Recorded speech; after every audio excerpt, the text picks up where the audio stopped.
Hi, my name is Krishnan and I have been marketing online for over 15 years. In the last few years, I've seen a dramatic shift in online marketing for small businesses. I am convinced that if you want to reach out to potential customers, make engaging content, drive viral traffic and build a loyal customer base, video is the only answer. The problem is creating high quality video has always been expensive or technically intimidating. In fact, I avoided creating marketing videos for almost 3 years because I assumed it will cost a bomb and that I would need some kind of a degree to understand all the technical jargon that most video professionals seem eager to throw at your face. As a result, I missed out on huge opportunities to market my business and products cheaply with online video. Recently, however, I began to experiment on how I can make the same high quality videos as the professionals with nothing more than my laptop, smartphone and everyday tools in my home or office. The results are shocking and will forever change the future of my business. You see, I discovered that with the right tools and know-how, I can create amazing videos that are high quality, clear and engaging very easily. I took all the knowledge and insider secrets I have gained and put my heart and soul into creating this course. So here are 5 reasons why you should enroll in this course. First, this course was developed for the average person who does not have much know-how in audio or video production. So I keep it really simple and only go into the theory parts if they are really needed. This helps you get stuff done and get your videos out quickly and start seeing results fast. Second, this course is for people who want to give video marketing a try or a shot before deciding to really invest in it. That's why my entire course teaches you how to create amazing high quality videos under a $100 budget. All the tools I use are basic and you probably already have them. Now third, I keep everything short and to the point with real examples. I also provide supporting material and useful resources that will not only help you learn better, but much faster. Fourth, I help you come out with out-of-the-box ideas that are so simple and effective, you will not believe the amazing results they produce. In fact, a lot of the tactics I share will make even the most seasoned video professional turn green with envy. And fifth, I welcome feedback and encourage conversations in this course. So it's not like you're alone in this. Ask me a question and I will do my best to answer within 24 hours guarantee. Other students are also more than eager to help you out. When I discover a new tool or technique, I will add it to this course. And most importantly, I hold nothing back. I admit that I'm not a video expert and I was never professionally trained in anything related to audio or video production. But the fact is, technology has come such a long way that the average person can create amazing videos with so little money and technical knowledge. All you need is some insider tips and real-life how-to examples to help you get started. It has taken me months to figure out all the things I'm about to teach you in this course. In fact, it also cost me quite a sum because I tried and failed with so many different tools and software.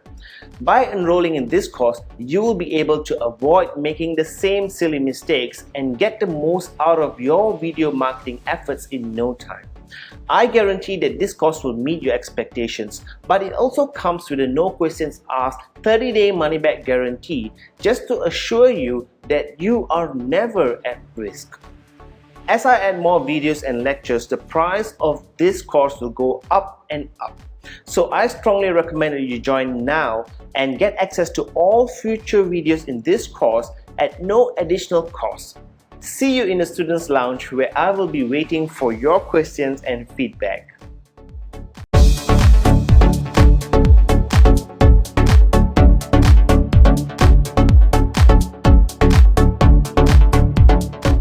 Hi, I'm Krishnan again, and in this video I want to explain the type of different videos that I will help you to plan, edit and create for your business purposes.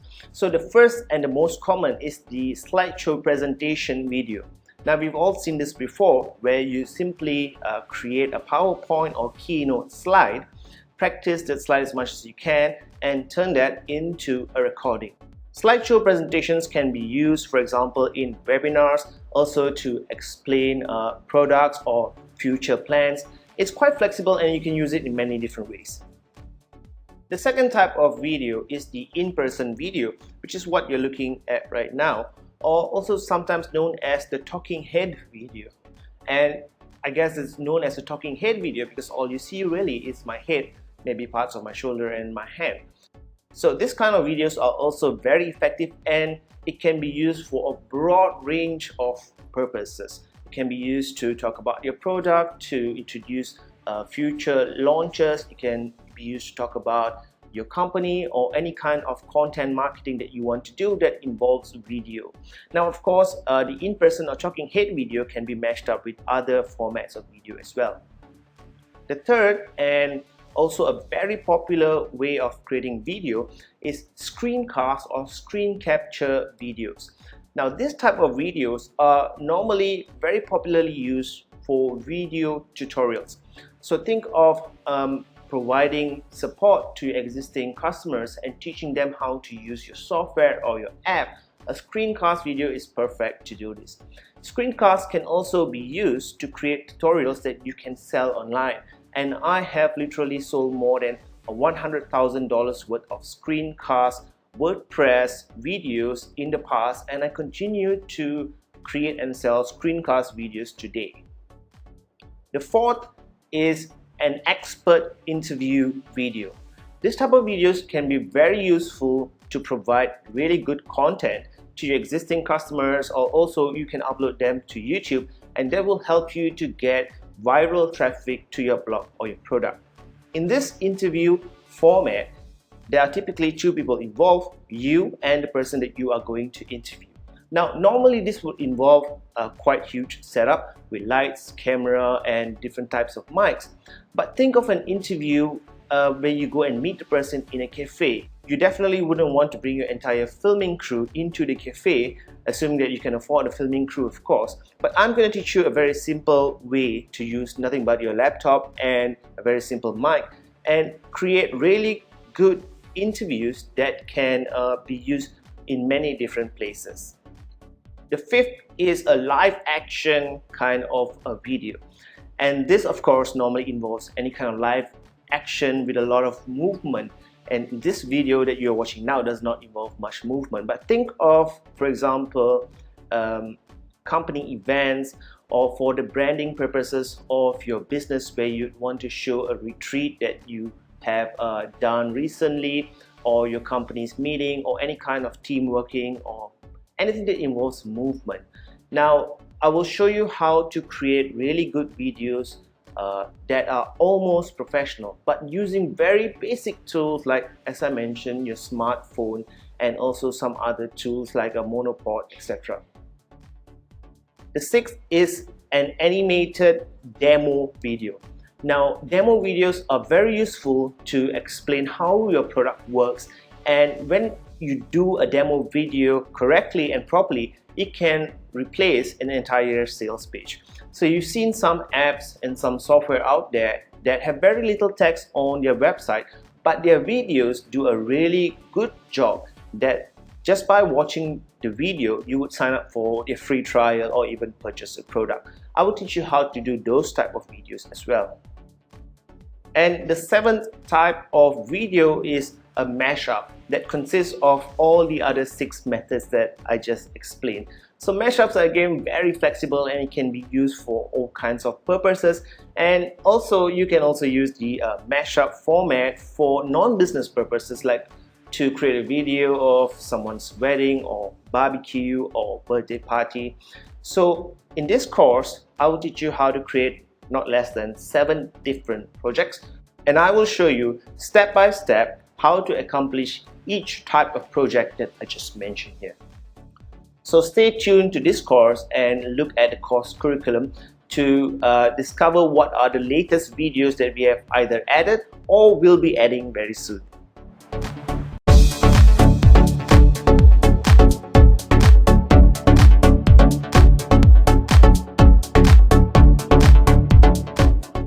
Hi, this is Krishnan again, and before we get started with this course, let me explain how you can help to make this course better for yourself and also for everybody. So keep in mind that I am not a video editing or video recording professional. I was not trained in any of this, and everything that I show you in this course, I basically learned by myself DIY a month ago, a year ago, or maybe even yesterday. So my techniques may not be perfect. However, I feel that it is more than enough for you to apply yourself to get really high quality, almost professional videos. That being said, there's still a lot of improvement for this course, I understand. And also I have big ambitions for this course, so I will keep growing this course over time. Now, if you are completely satisfied and happy with this course so far, then do us all a favor by leaving an honest review. And here's how you do it. Just click on the write a review button on top and then leave an honest review. Keep in mind that any review you leave here will help future students discover and also benefit from this course. Now, if there's anything that I've left out or not included, or anything that you would like to see included or improved in this course, then you can easily leave a discussion or leave a note for me in the discussion area of this course. And here's how you do it. Just go to the discussion session and write whatever that you want. I will reply as soon as possible. In most cases, I will reply within a day. And if I'm not able to reply within a day, I would normally post some kind of announcement that I'm away on vacation, etc. So let's work together to make this course better for yourself and for everybody. Thank you very much, and now in the following videos, let's actually get started with the course.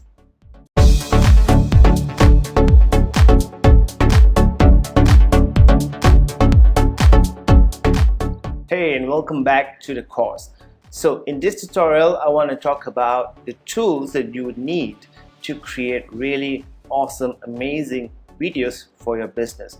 And they're not really the tools that you may have in mind right now. We're talking about amateur stuff, basic stuff that you probably already have, or stuff that has been lying around your home or office the entire time and you never really paid much attention to it.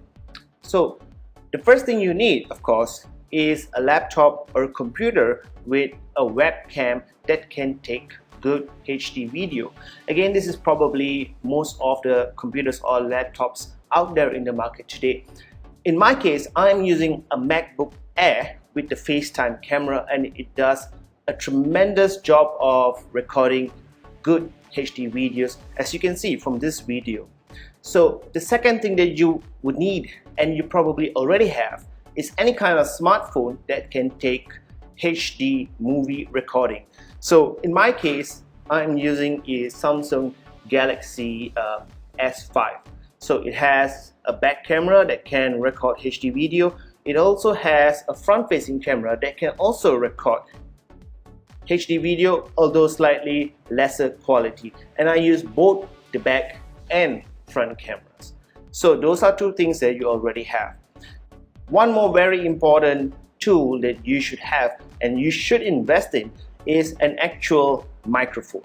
So there are literally thousands of different microphones that you can use out there. There are some microphones that you have to stick in front of your head, and I hate those kind of microphones because I like to talk, I like to face my audience, and also I have all my hand expressions going on.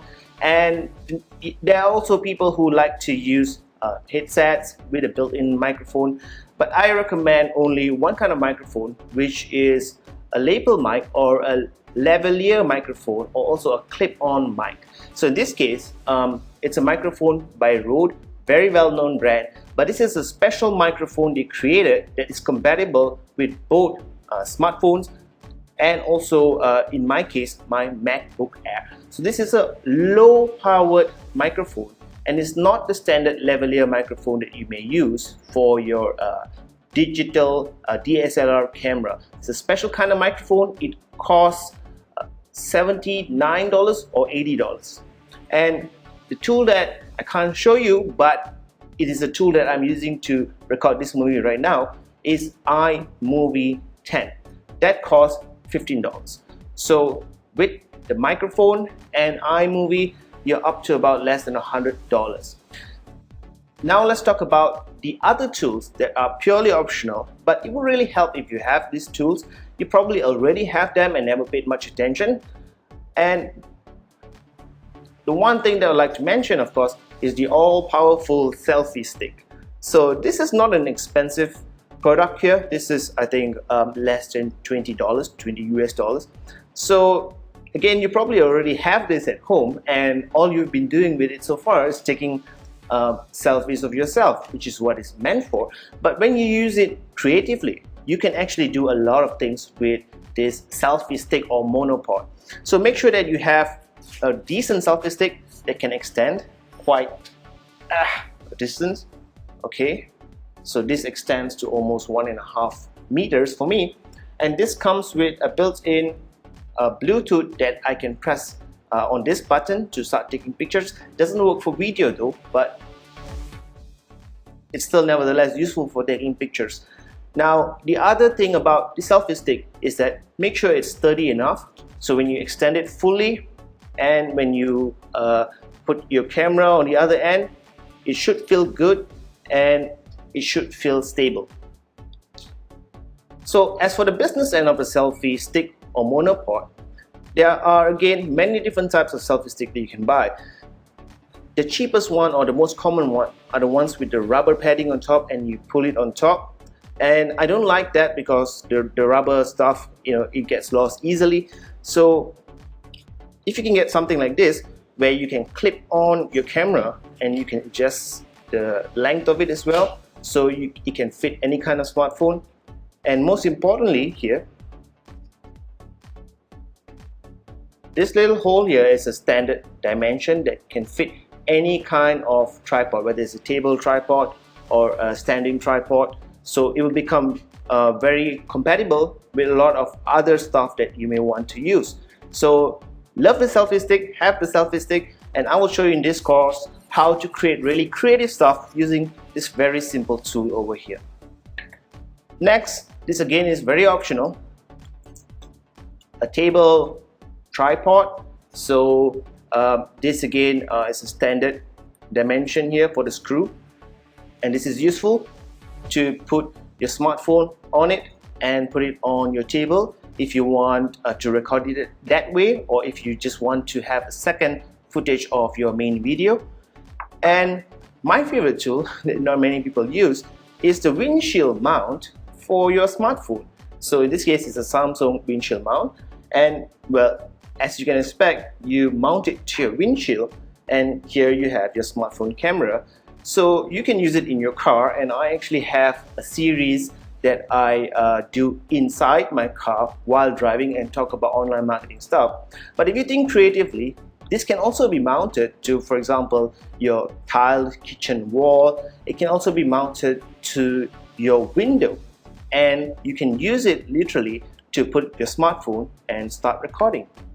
So those are all the simple tools that I use to create really amazing videos.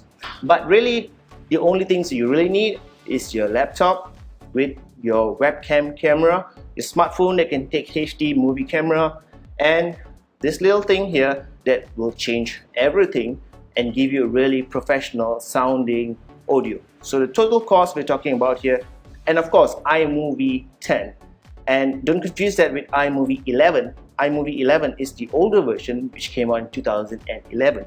We're talking about iMovie 10, which came out somewhere late 2013. So the grand total of the essential things that you need to create really good videos for your business, for marketing purposes, for branding, is really under $100. So throughout this course, I will show you how to utilize everything that I just explained here, and some very creative techniques, as well as some fundamental principles and basic ideas on how to record really good audio and video that will make even the professional video people jealous.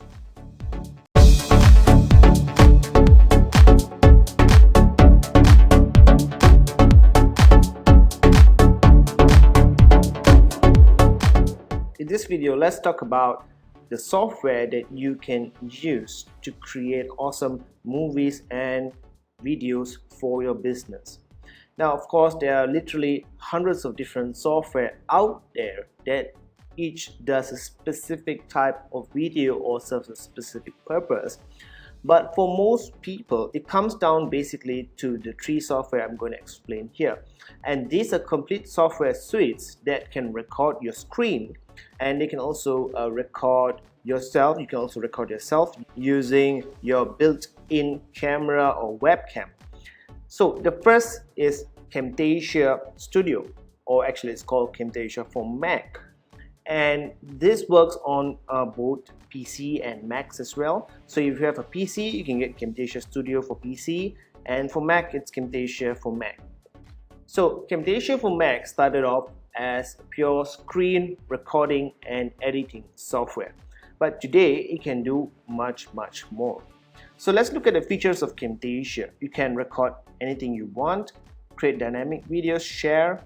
Okay, so today in Camtasia you can create screen capture, and you can also capture your talking head video with your webcam, and it costs $99 for a single user license. So this is $99 to install it once in your computer, and for Windows it's $299. So the price difference from Windows to Mac is significant, and that's because once Apple introduced iMovie, and with the new version of the Mac operating system as well, a lot of these software makers had to reduce the price. So Camtasia actually for Mac used to cost $199, but now it only costs $99. Now let's look at one of the best known rivals to Camtasia Studio, and that is ScreenFlow. ScreenFlow is owned by a company called Telestream.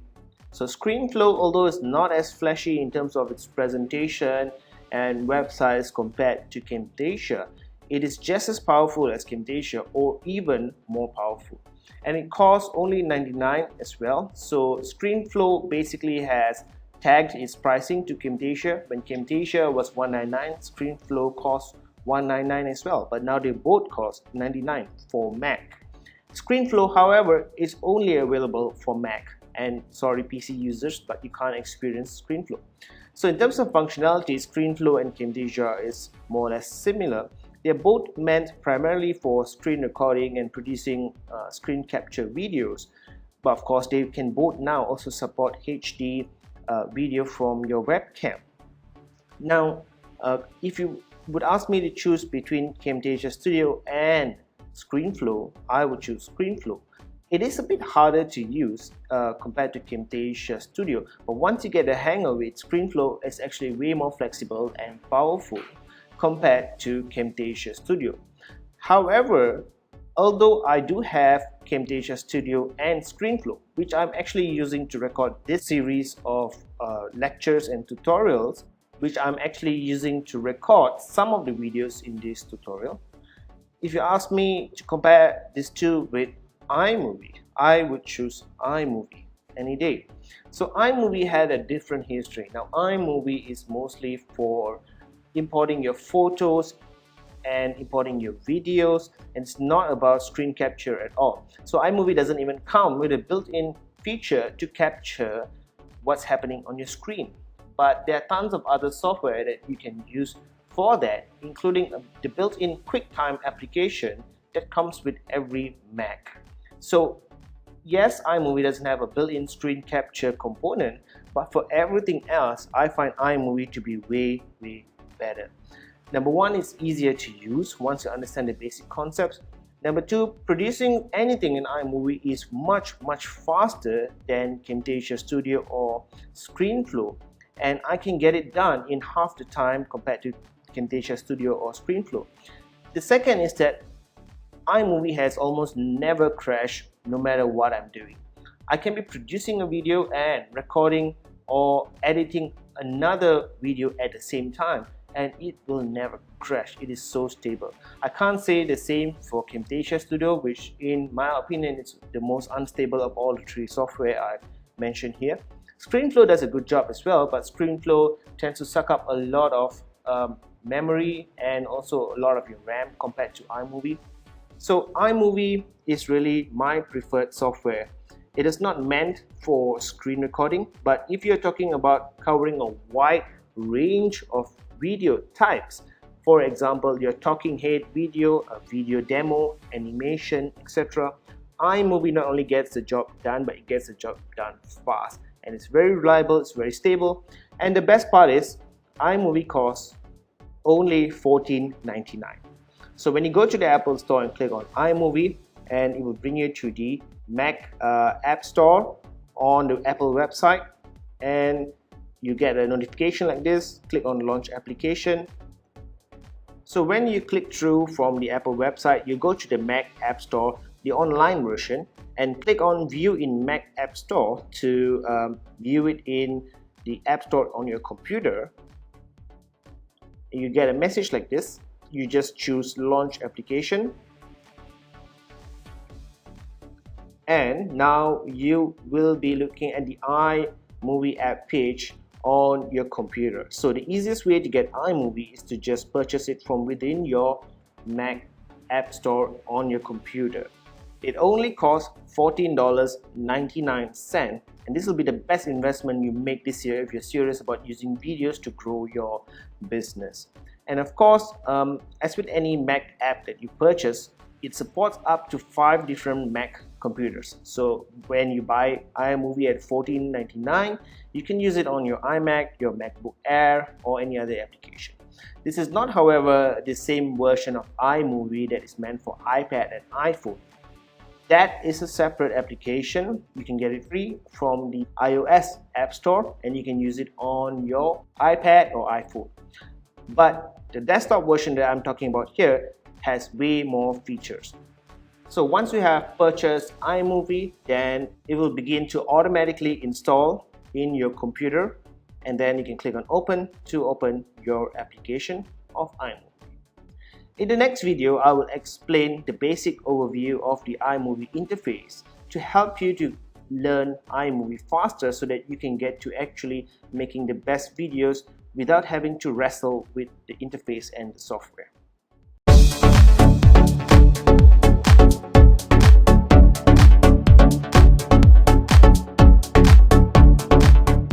Hey, and welcome back to the course. So in this video, I want to talk about audio. No matter what type of video that you plan to create, the most important component of it is actually not the video itself, but audio. Now think about it. Have you ever watched a movie that has excellent graphics or animation, but the audio totally sucked? Or if it was in a language that you couldn't understand at all, would you actually continue watching that movie? Audio is the most important thing in any kind of video. And the good news is that it's very easy to get the audio part right. So when you have good audio, even if your video ends up slightly shaky or dark or out of focus, it won't matter that much if your audience can hear exactly what you're saying and trying to explain. And this is especially true for business videos. So in terms of audio, there are literally thousands of different microphones that you can use. So the really amateur way of doing it is to have a earphone with a built-in mic that can record your audio through this mic and headphone set. And Apple has the Apple EarPods, so something like that. The second method is a desktop mic, and this generally tend to be the cheaper type of microphones that you can use. Again, those mics are not so good, and it can create a lot of problems for you.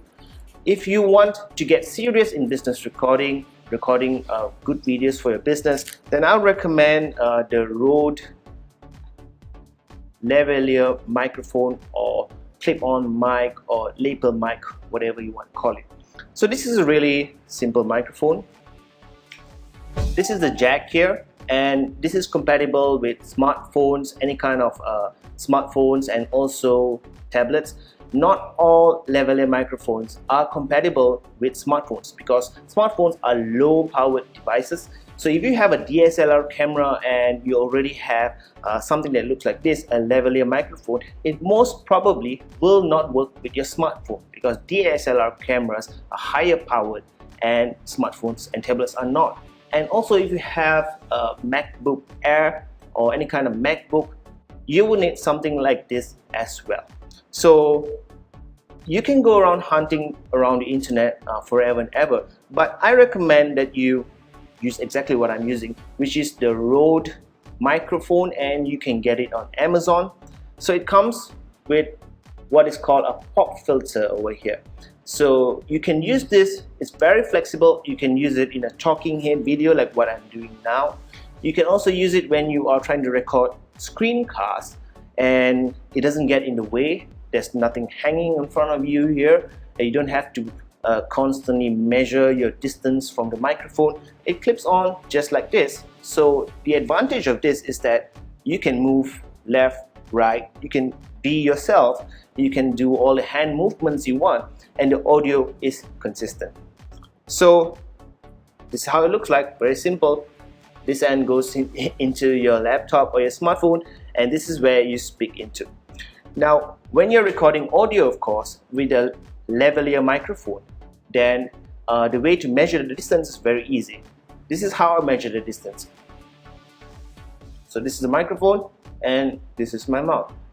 It's not hard science, I understand that, but it works easily. It's very easy to do and it works perfectly all the time. Now, the big question you may have is, can't I just use the built-in microphone in my MacBook Air or MacBook Pro or laptop or smartphone? The answer is yes, you can, but it's very hard to get consistent quality audio using the built-in microphone. Let me explain why. The built-in microphone, whether it's an iPhone 6 or 5S or a Samsung Galaxy or even your MacBook Air, the built-in microphone tries to capture as much audio as possible. So it captures not only your voice but also the background noise, and in some cases it amplifies the background noise.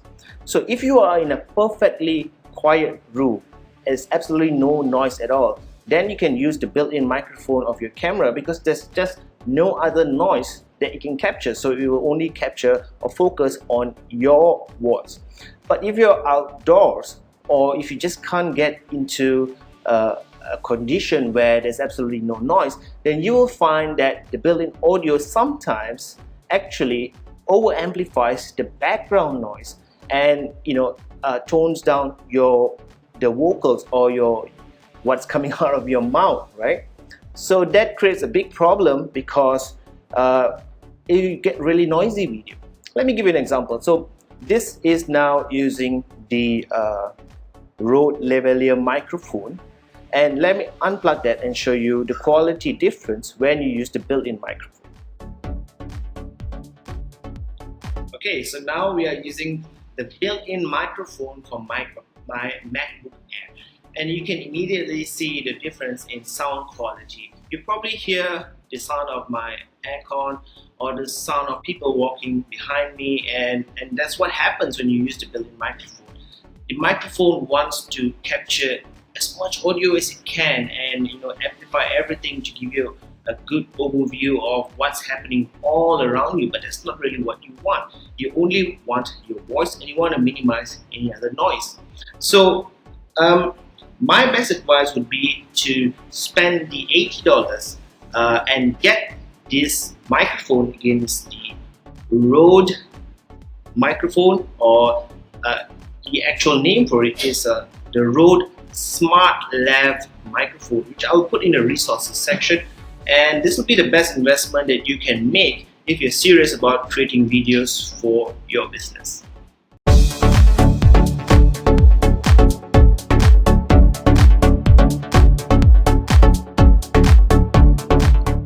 Hello and welcome back to the course. So in this video, I want to talk about an important component in recording video, especially the talking head video like this, which is lighting and also the composition of your recording area. So as far as lighting goes, there are again really expensive equipment that you can buy, to accomplish the effect of an overall even and consistent tone and also a bright background. But really, we're talking about using less than $100 to create something like the video I'm doing right now. So I prefer to use natural sunlight. Now, of course, the sun is your best friend, but the sun really doesn't wait for anyone. So the sun, it moves, right? So sunlight is good, and with sunlight, especially if you have a way to control the sunlight, like I will show you in a while, then you can easily limit or increase the amount of sunlight that is hitting you while you record the video. But sunlight also has its limitations, especially if you are like me and you're in Malaysia. The weather can be quite unpredictable. So in the early morning, you have, of course, sunlight, but it's slightly different type of sunlight in terms of the tone and as well as the angle of the sunlight compared to the afternoon and the evening. And in Malaysia, like while I'm recording this video, it seems to rain every evening. So there's a definite time limit there that you can take advantage of the sunlight. So as for the background, there are many ways to do it, but if you can, try to get a solid wall or a solid screen that you can use as the background, and make sure that you are far enough in front from your background so that you don't create a shadow. So you can of course find a spot in your room or office where you can get good direct sunlight, and from then you can just edit your position between your laptop and the background so that you get an even consistent tone for yourself and no shadow. So this is how my setup actually looks like. So when you can see it from this angle, you can see that I'm using really amateur stuff, right? I have my window right in front of me and I get natural sunlight from there. And this background is actually just a projector screen. And if I move my computer a little bit, then the effect is gone. And you can see that it's an actual computer screen. So I have positioned it perfectly like this. And I'm actually sitting down on a chair. I can stand up, but really gets a bit tiring after a while, so I prefer to sit down. And the natural sunlight from the window in front will reflect through the projector screen at the back and reflect back on me. Therefore, there's less of a shadow created. However, there's still, of course, a shadow created if I go too near to the background. And if I go too far in front, then the overall exposure and lighting changes as well. So when you're using basic tools like your laptop and your webcam to record, you can get consistent quality recording, but you must be a little restrained in your movement. So because if I move in front and I move to the back, you will notice one thing is that the webcam or the camera in my MacBook Air will sometimes automatically adjust the brightness and exposure. So to avoid that, I stay in one spot and I just use the natural sunlight as well as a background that can be anything as long as it looks good in the recording area that you want to use. And that works for almost any kind of video that you want to create. Now, if you want to put some kind of text in either side here, then you can move to the left or to the right, position yourself back like this, and you need to find the exact proper position. And now you have a lot of room here to edit or to put any text or graphic that you want to use. So as far as getting good quality video, you just need basic sunlight and a little bit of planning and you can get really good results.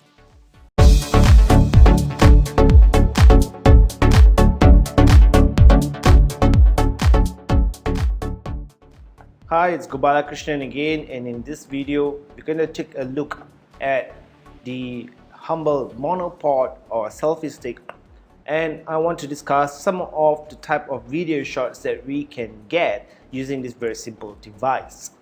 So if you don't already know what a monopod or a selfie stick is, this is how it basically looks like. You have your handle and then you have the rod over here, and this is the actual part of the selfie stick that can be extended So it depends on the type of selfie stick that you have or monopod that you have. The length really varies a lot. And on this end here is where you put in your smartphone. So this is the type of selfie stick that I like to use, that has adjustable options here for your smartphone. And also this particular selfie stick comes with a button that helps you to take your photos, and this is of course enabled through Bluetooth. So your smartphone's Bluetooth gets connected to the Bluetooth of the selfie stick, and this particular selfie stick, it has an on and off button and also a charger to be charged via USB. So the type of selfie stick that you use may be different, but I'll explain some of the basic things that we can do and using my selfie stick. First, of course, you got to put in your smartphone onto your selfie stick. So when you talk about selfie sticks or monopods, then of course the first thing that will come into mind is to take a picture of yourself. And so this is the basic way that you hold your selfie stick over here, okay, and angle it to you. So you can use this to take pictures of yourself and even videos of yourself from close distance. Of course, the videos and the pictures that you take will be using the front-facing camera, and that is typically of lower resolution. It works okay for video. In fact, you look a bit better with the lower resolution video because you can't really see all the pimples and freckles, and you look you look more gorgeous with a front-facing camera. So that's a good reason to use it. You can also, however, of course, use the back-facing camera like this. But this requires a little bit of coordination, and with some testing, you can use it this way. Okay, you can use it this way to take videos and pictures of yourself, and this will be much better resolution, higher quality images. So you can do it either way. The advantage of using the front-facing camera, of course, you can always make sure that you are in the right position of your recording screen.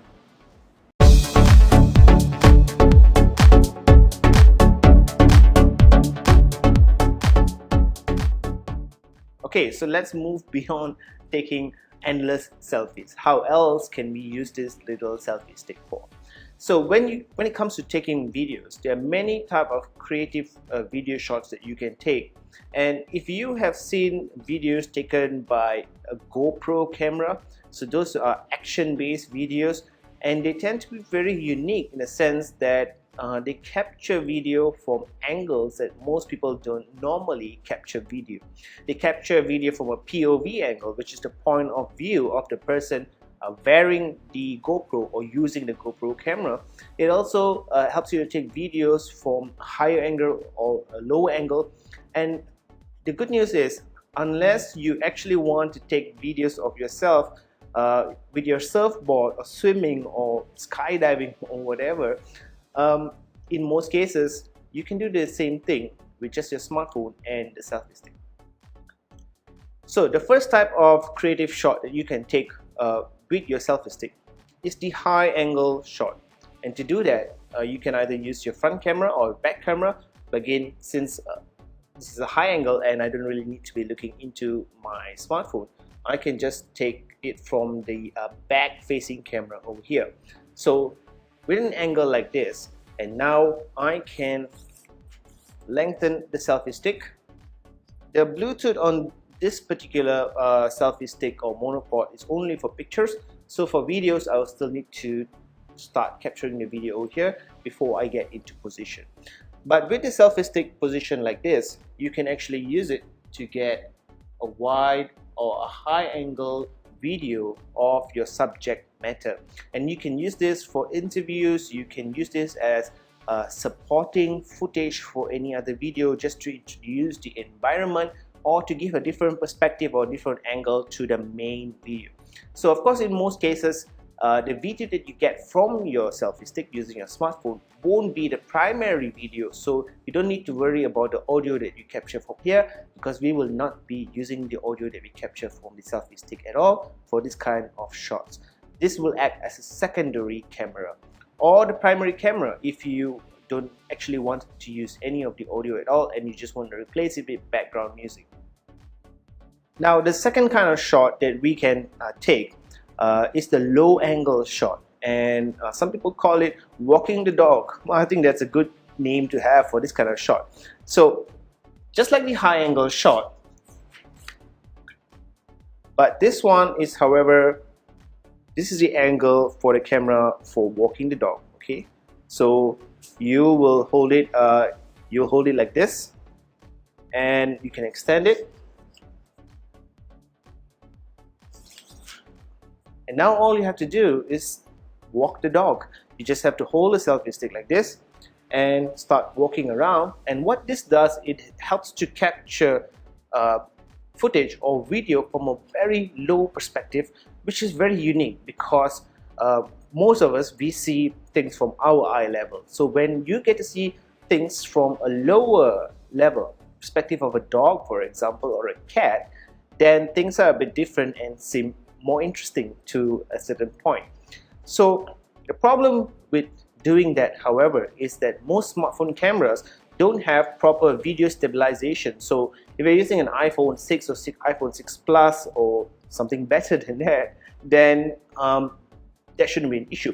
But in my case, when I'm using the Samsung Galaxy S5, video stabilization is terrible in this. So by using the selfie stick, your video actually gets a bit more shaky because especially when you have been walking the dog for quite some time, your hand gets tired, so it starts to shake a little bit more. There is a solution to this, however, is to simply make sure that the selfie stick is not too rigid. So I like to loosen this up a bit. There you go. Okay, and now you can see that it's not too rigid. So even if I move, right, the selfie stick itself acts to stabilize the video and then let gravity do all the work to make sure that your video is more stable than it would be if this was very rigid and your phone has no video stabilization features whatsoever. So make sure it is as loose as possible without actually falling out, because that will be a big problem.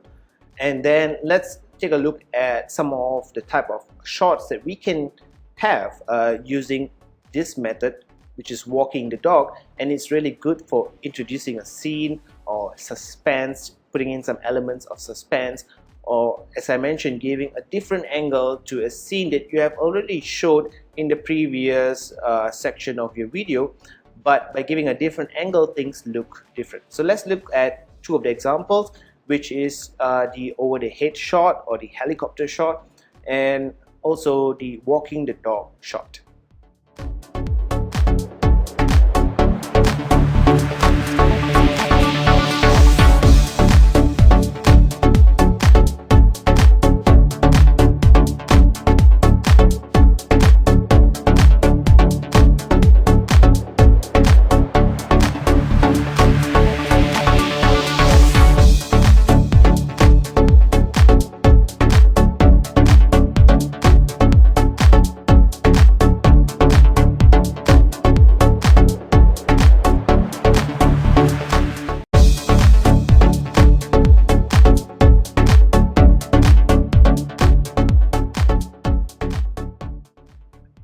So a selfie stick can also be useful for regular types of shots, including a panning shot where the camera moves from left to right, and that is really a basic kind of shot. It's very easy to do and it makes your videos look just a little bit better. And also with a selfie stick you can do a 360-degree shot. So with a zoom and pan shot, what you can do is not extend the selfie stick at all, but hold it like this, and when you are at the right angle, you can just zoom and pan just like this. Okay, and make sure that it is as loose as it can be so that the video doesn't jerk. If your smartphone doesn't have video stabilization, that can be a big problem. Zoom and pan, and you can't get a 360-degree view, of course, because you are in the way. But that brings us to the next kind of shot that you can do with your monopod or selfie stick, which is a 360-degree view of your environment. So this again is useful, maybe not as the primary video unless you want to make some kind of action-based video, but as supporting video to introduce the environment or to give different perspective to your primary video that you want to use. So with a 360-degree shot, of course, you can just hold it like this.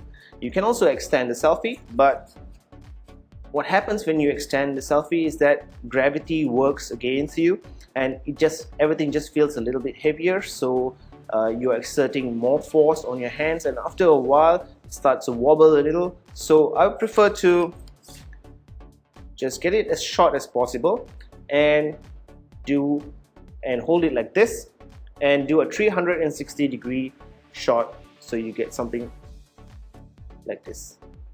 Okay, you just have to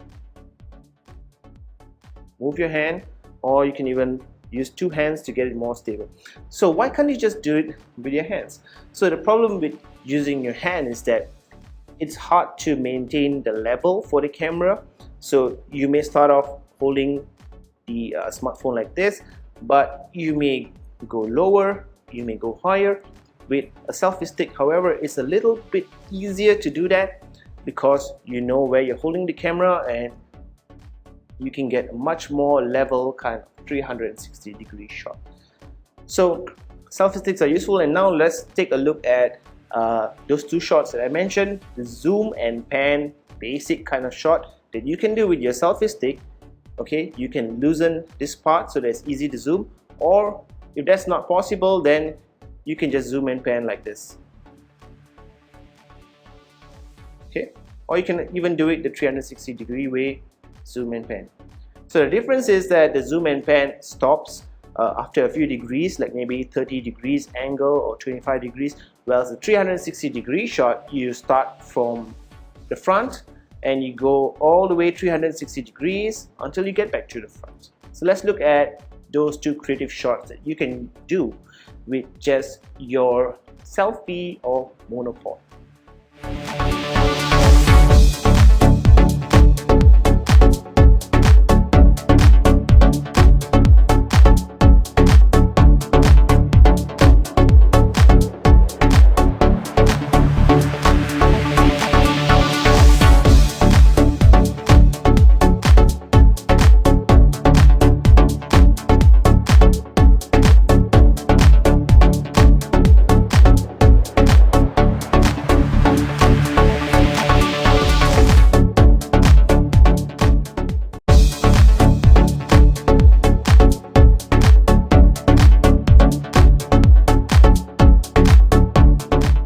Hi, I'm Gobala Krishnan again, and in this lecture I want to talk about two key components of making your videos really stand out and cut above the rest.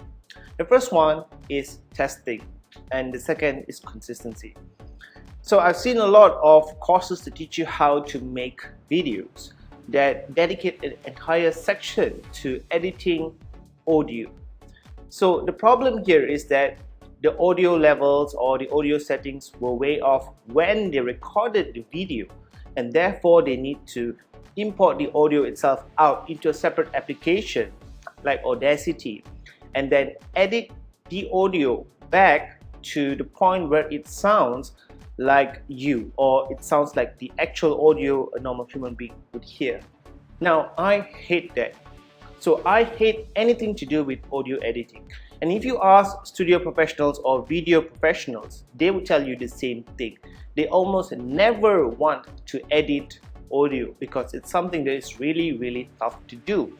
So to avoid having to edit audio, make sure that when you capture your video or your recording, the audio is perfect or as good as it can be.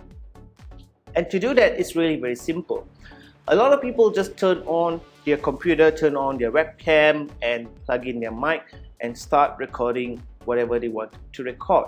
If you could just dedicate the first 10 minutes or first 5 minutes to do a few tests with your audio setup and then unplug everything and listen to your audio, not just from the speakers in your computer, but listen to the audio that you have captured with a set of headsets or headphones, And when I say headsets or headphones, I mean really affordable or cheap ones, right? So if you have something like a Beats headset that costs, I don't know, $400, don't use that, because not many people are as rich as you are and they can't afford something like that. Higher end headsets and earphones typically have some sort of noise cancelling thing going on, so they cancel a lot of the lower frequency noises that you may have captured in your audio.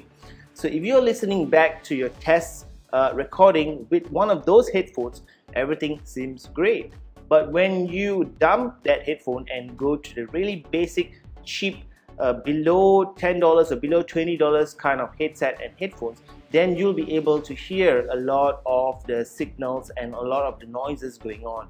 So from then you can edit your setup. You can also hear the unwanted background noise. So make sure you remove all those background noises, and then when you're satisfied, then start doing the actual recording, and keep note of your surroundings, keep note of your settings in your computer, the distance between yourself and your video source, which could be your laptop or DSLR camera or your smartphone.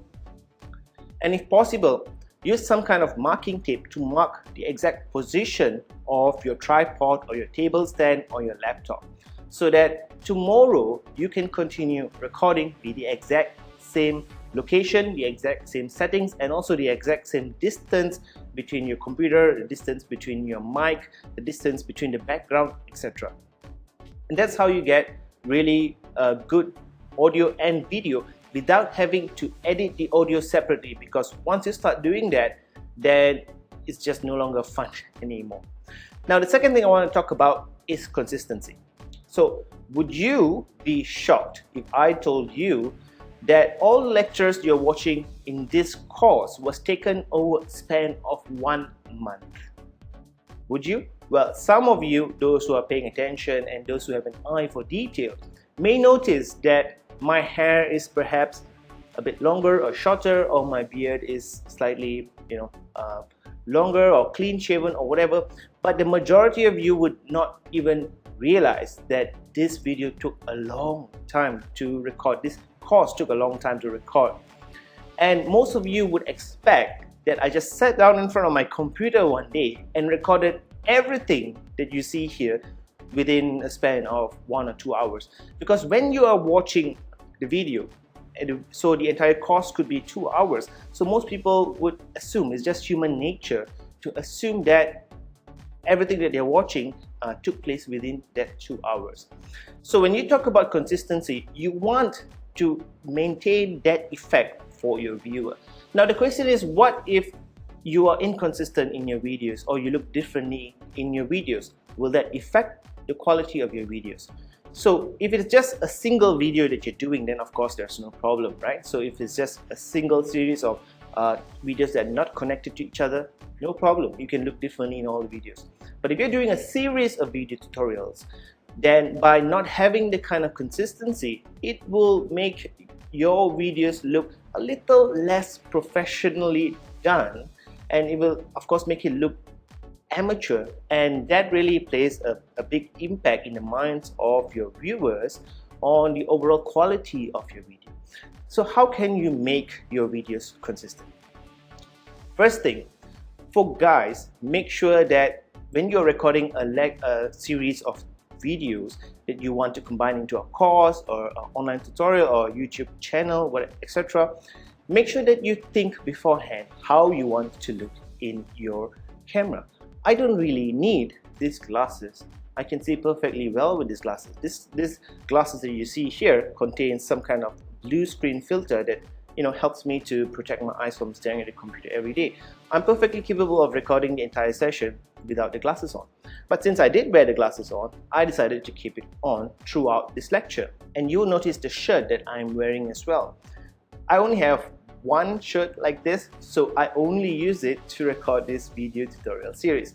And when I'm 100% done with this entire series, then I can use it for whatever I want. So if you have many identical t-shirts, then that is great. Or you could also choose to wear a coat or a blazer, and then you just got to make sure that whatever is visible, the color of your shirt, etc., remains the same color.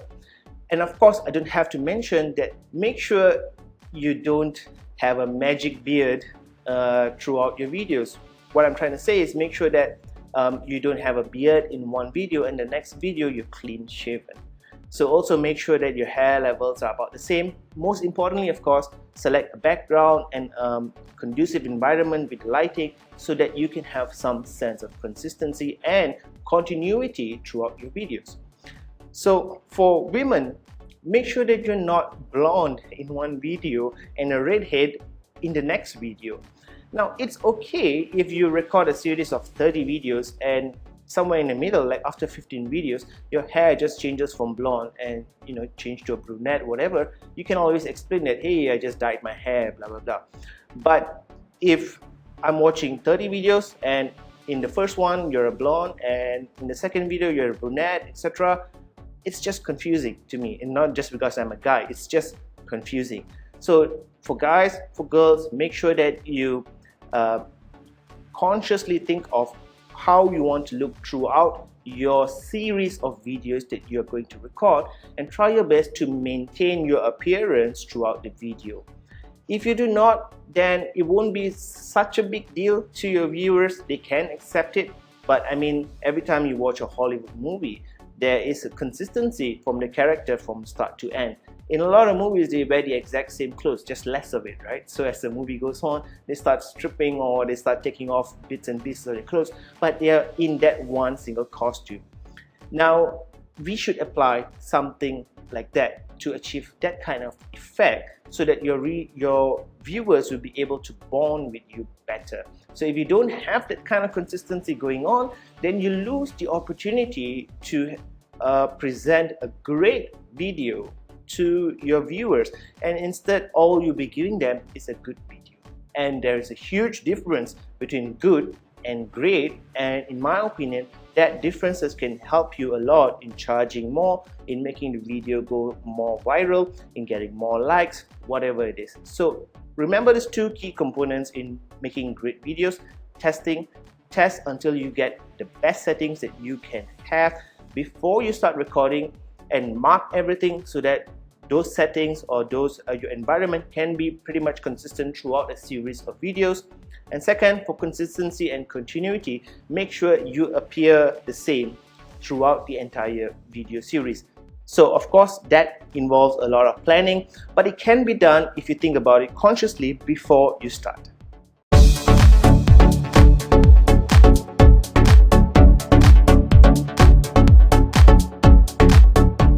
In this video, I want to talk about a great resource where you can find royalty-free audio files for your background music and create really awesome videos. And this website is audiojungle.net. You can also go to audiojungle.com. So Audio Jungle itself is a marketplace, and it's part of a much larger Envato market that consists of several marketplaces. For example, a theme marketplace, PHP and code marketplace, videos, graphics, photos and stock photography, 3D files, and also Flash and Unity 3D files. So when you are at audiojungle.net, one way to find background music that you want is of course to simply search it if you know what you're looking for, but that's oftentimes quite difficult. You can browse on popular items, and you can also browse on top new items. If you know the genre of music that you're looking for, then you can always go to music over here and you can choose from one of the genres available. So let me give you an example here by choosing rock.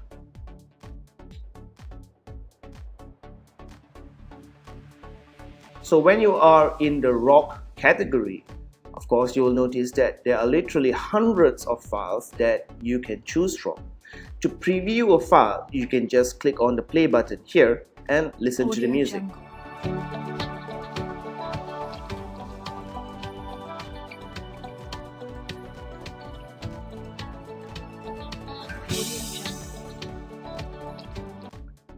Okay, so of course you can go through the files one by one, and eventually you'll find the one that you like.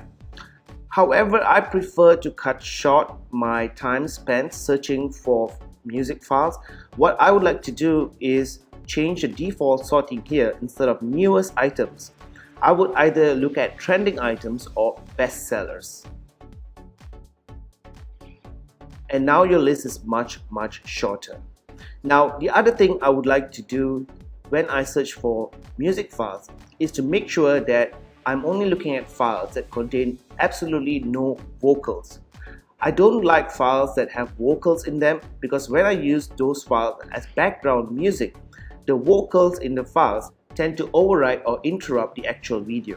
So I want to select no vocals, and that will filter my list even more. Now you can go through the files over here, but if you want to create a background music, there's another component that you need to check. Scroll all the way down, and under looped, make sure you click on yes. So now we're only looking at 1226 files. Now the reason we want to have looped music is because when you use it as a background music, you can have some sort of consistency when your video is very long. So if you do not choose the loop option, then most of the files that you find here will be less than 3 minutes long. And if your video is less than 3 minutes long, absolutely no problem. But when your video is longer, it becomes quite difficult to edit the audio files in order to match the length of your videos. So make sure you select looped file over here. Now with a much shorter list, you can find the exact kind of music that you want and click on the title to get more description.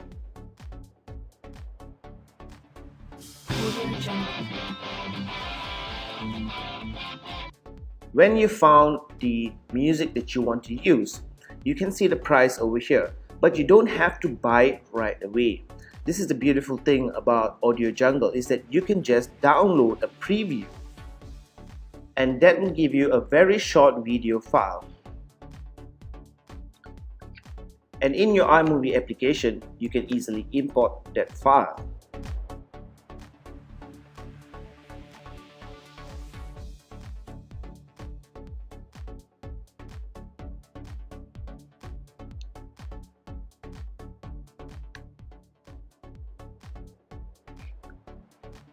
And you can use it right away. So the audio file that you get as a free preview will of course contain the Envato audio watermark, and you'll probably hear the words Envato repeated over and over again throughout the audio. But that's okay, because this will really help you to decide if this is the actual audio that you want to use before you take out your wallet and actually buy the audio file. Now the preview file that you have downloaded is most probably the complete version of this audio track. However, since this is a looped audio, you will also receive a loopable version of the exact file. Now the loopable version will not be identical to the full version, but it will sound very similar to the full version of the song. So the loopable audio file of course costs more than a non-loopable audio file in Audio Jungle, but I do recommend that you get only loopable audio files. You will get the original or the full version of the song in case you want to use it for a short video or as part of the video. But whenever you want to use the looped version for a long video, it's always there for you to use. So always get loopable audio files from audiojungle.net. Audiojungle.net is really awesome, and in fact this is the only place I go to right now whenever I want to find audio tracks or background music for any of my video production projects.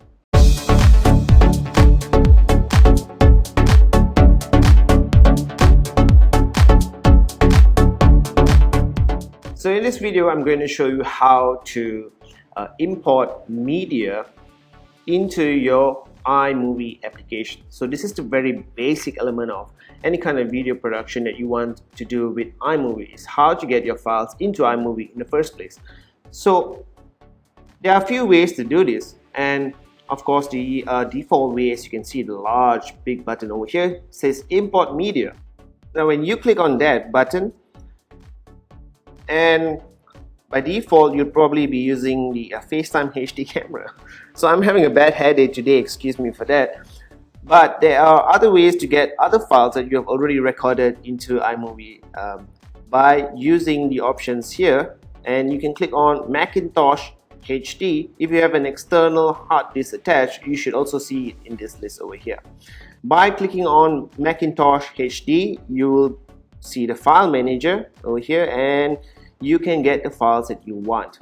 Under favorites, you'll be able to see the places where you have most recently gotten your files from. So iMovie makes it a little easy for you to get files by showing you the most recently accessed places. Of course, you can go through the entire list over here, and you can look for your files under your own account. You can get it from your Dropbox file, Google Drive, Prezi, pictures, anything you want. So that's one way. And another way to get files into your iMovie application is to click on the iPhoto library over here. This of course only makes sense if you actually use iPhoto to store all your files and videos, especially files and videos that you have taken from your iPhone. If you do not actually store any of your files, any of your movies in iPhoto, then you probably won't see much stuff here that you can import. And in my laptop, which is what I'm using to record this video, I do not store any of my movies in my laptop. I do store movies and photos on my iMac, which is a desktop computer, and because that has way bigger disk space. And for my laptop, I want to minimize the amount of space I use because I want to record videos. Anyway, so over here, you can see all the files that are available in your iPhoto library. These are just random images recorded by my daughter using the camera on the iPad. So this is one way to get files into your iMovie. And the third way, which is the easiest way, which is the way I always use, is to just use the Finder, and from the Finder locate the file that you want, and then you can just click on the file, or if you want to import lots of files, then you can just select all the files that you want to import like this, and you can click, drag it and drop it in the correct event. Okay, so I'm going to drop it in this event over here, and you can see the event highlighted in blue over here, and that lets you know where your files will be going to. So okay, I have dropped all my files in the event folder, and now you can see all the files over here. So those are a few ways that you can use to get your movies and your images from your smartphone or from your Google Drive or from your Dropbox folders into the iMovie application.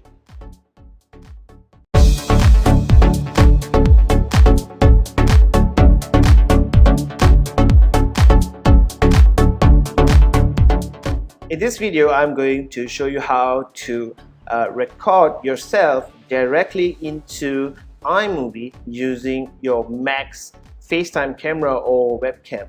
So if you're not on a Mac, you make sure that your camera also has a built-in webcam, or you can get an external webcam and do it that way, but make sure that whatever webcam that you use, it is capable of recording HD video to at least 720p.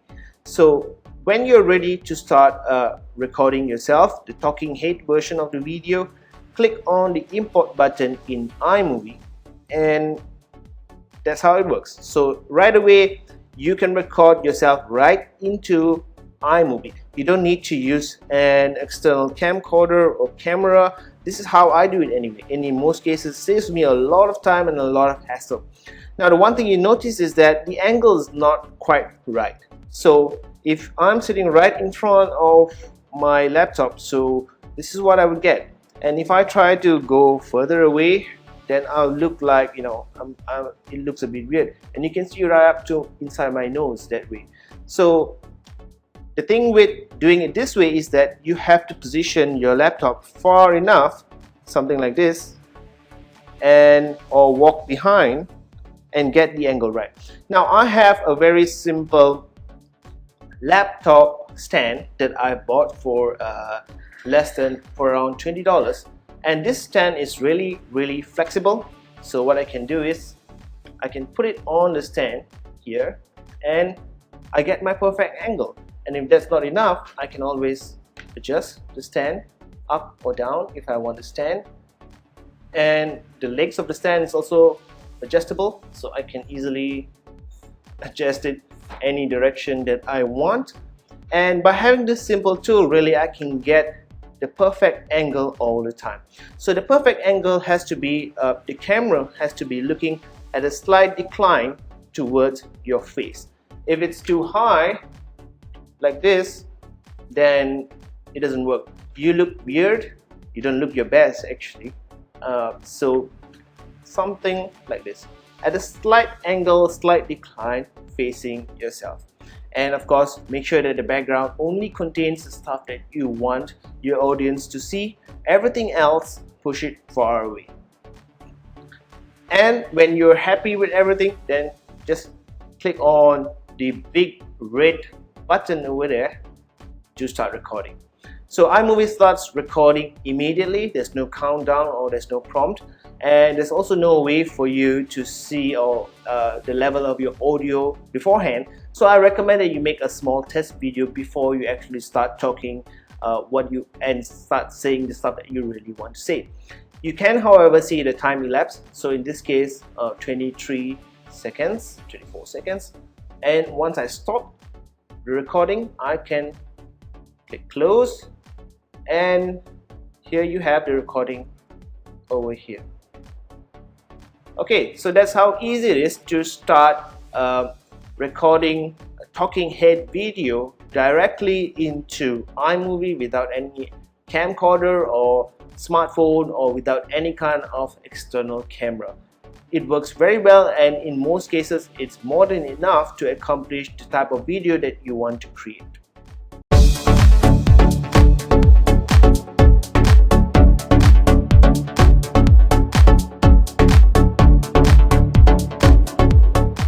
In this video, I'm going to show you how to create a project. So projects are how you create an actual movie that you want to use. But before you can create a project, make sure that you have imported all the files that you want to work with into an event. And in the previous video, I've showed you how to create a new event, as well as how to move files between events, and also how to merge and rename the events. So make sure you have done that step, and make sure you have put in all your files and also given your event a more meaningful name. When you have all the files, then you can click on New, and for projects you can create two different types of projects in iMovie. The first is a movie and the second is a trailer. So a movie is more flexible in the sense that there is no hard set time limit for this, and there's no predefined template that you can use. So you can create two different types of projects in iMovie. The first is a movie and the second is a trailer. So a movie can be short, it can be very long, it doesn't matter. But for a trailer, it should be a short clips of movies, not more than a minute or 2 minutes long. So trailers are more structured in a way. In this video, I'm going to show you how to create a movie project, which is, you can use this for almost any kind of video that you want to create. But trailers are useful as well, so I will show you in the following videos how to create a trailer. For now, click on movie. And what you can see here is that there are several different themes that you can use for your movies. Although all the themes here may appear like they were designed for home purposes and not for the use of a business, you can always combine different elements of the themes that you have here. Now, to get an overall idea of what the theme is about, you can just put your mouse over here and click on play.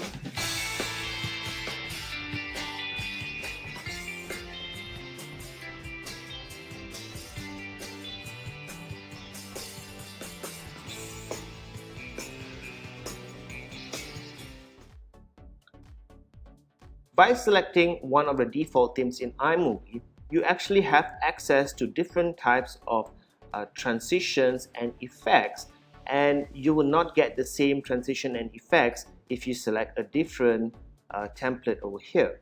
So my advice would be to start with a template that has the effects and transitions that you like the best. For example, in the neon template here, you can see a very interesting transition. Let me just play that for you.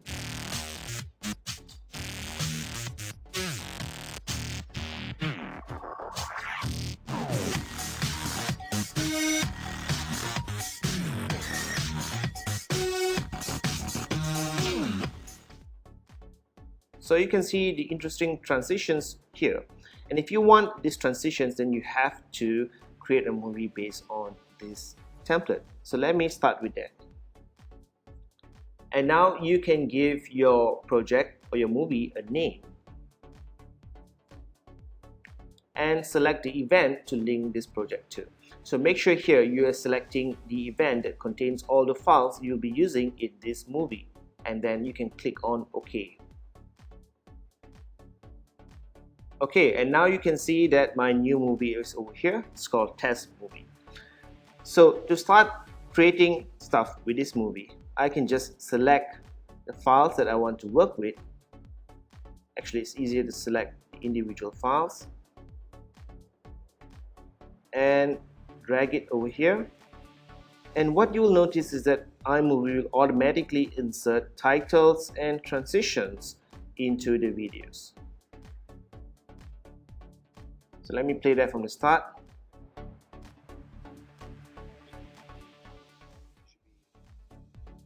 Okay, so you can click on the title over here.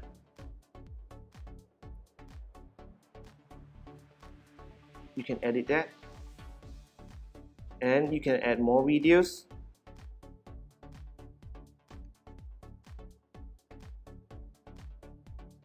Okay, and you will see iMovie has already put an ending title over here, directed by Gopala Krishnan, and they automatically get its name, of course, from the details in my Mac computer.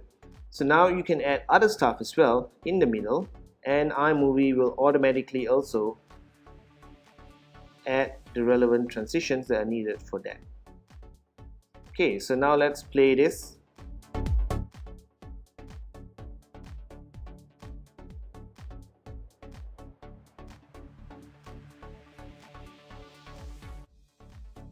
Okay, and let's get to this stage here where you see the last transitions.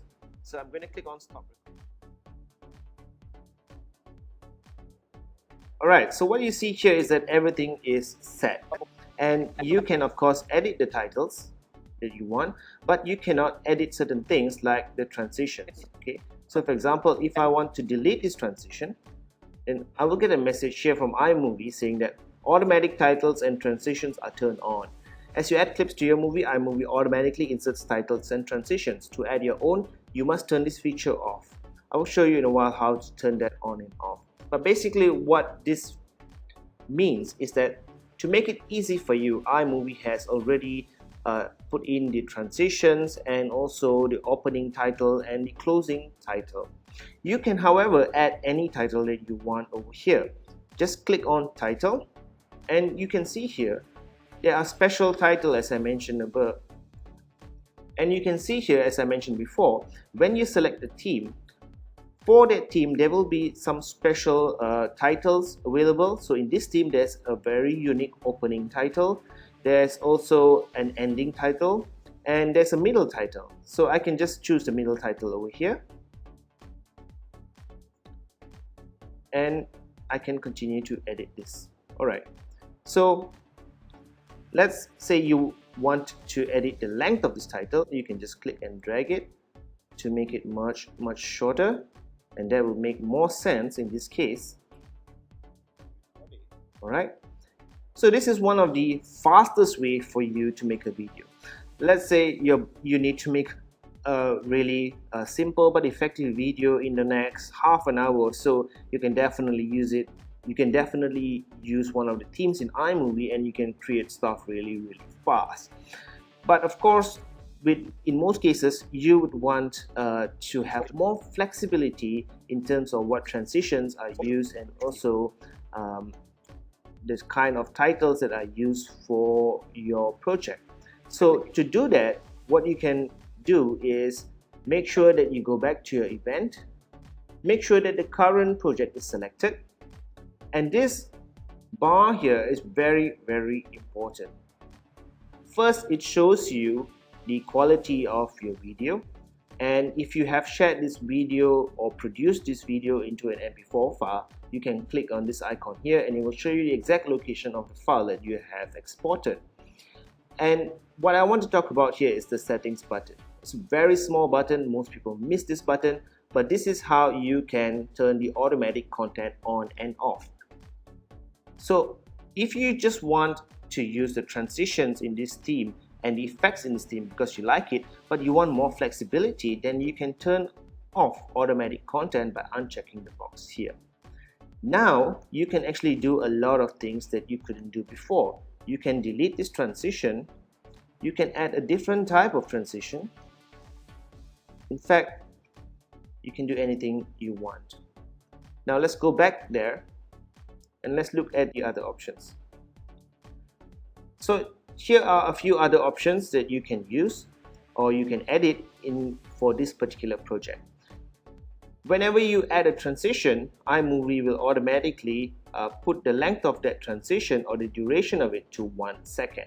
So if you want to make this slower or faster, you can do it over here, but you can also double click here, enter the duration and click on apply to all.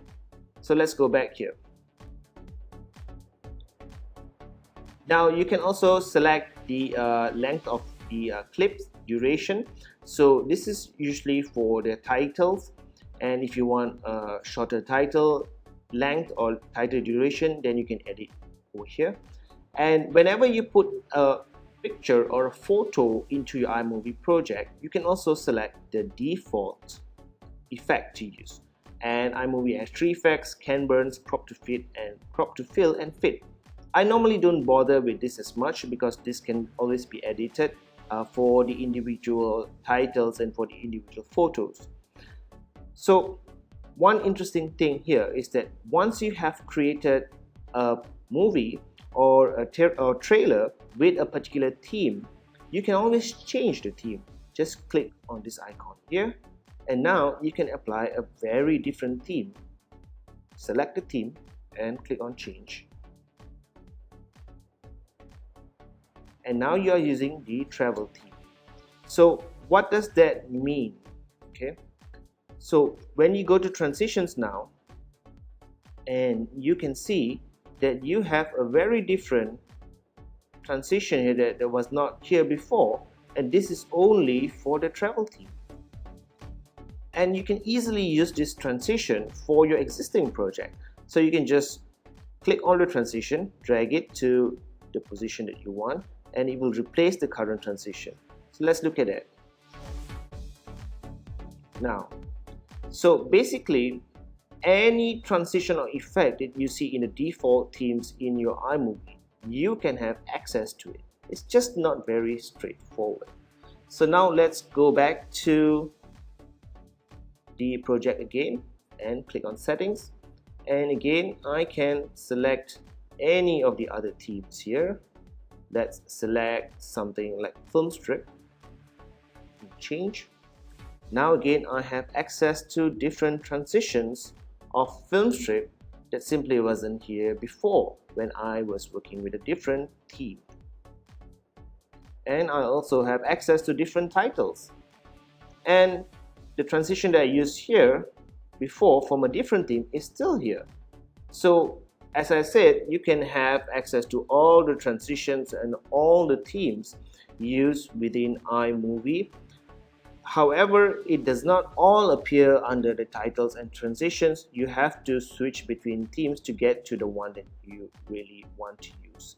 Now, if you go back to this event, click on settings, and if you enable automatic content again, well, let's see what happens. So the transitions that I have used are still in place.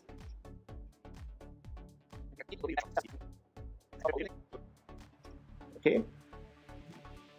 However, as with any project that is using automatic content from iMovie, all the restrictions are back in place. So I can't delete the ending title and I can't delete the opening title, for example. But of course, now you know that although those restrictions are there, you can very easily just turn off automatic content and you can have access to any of the transitions that you see. Even though you started with a different theme, but you can always tap into many aspects of all the other themes. Now, this is a superpower tip that you will not find in any other iMovie video or tutorial. So I hope that it has helped you a lot. In the next video, I'm going to explain about how to use trailers. So trailers are much more complicated to use because if you've watched any movie trailer, you'll realize that trailers have to be short, have to be fast-paced, have to be very concise and also very compact. With a movie, you have the flexibility to go at your own pace, but with trailers, it gets a bit more complicated. So I recommend that you try creating your own movie first as a project in iMovie before you start messing around with trailers.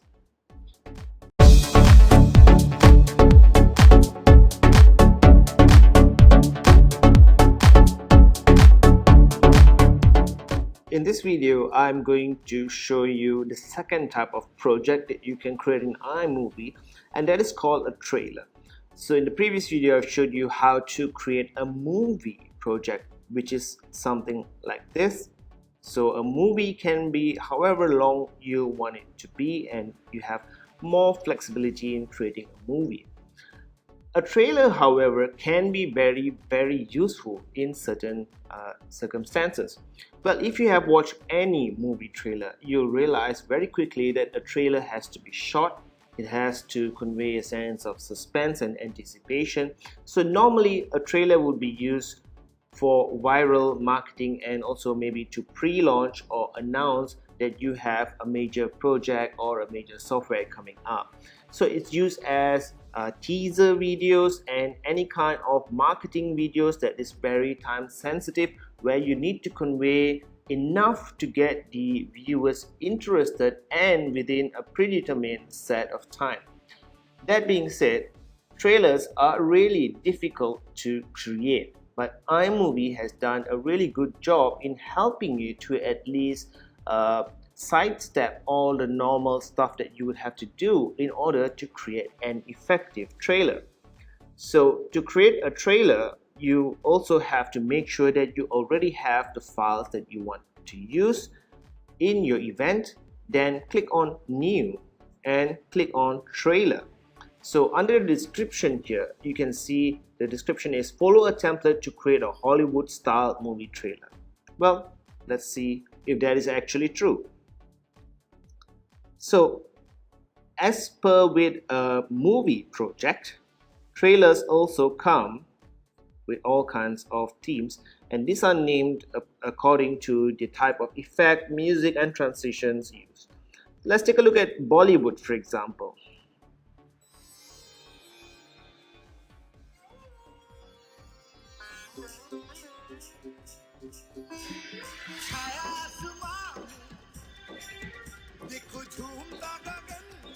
So you get the idea. Now let's look at an action trailer.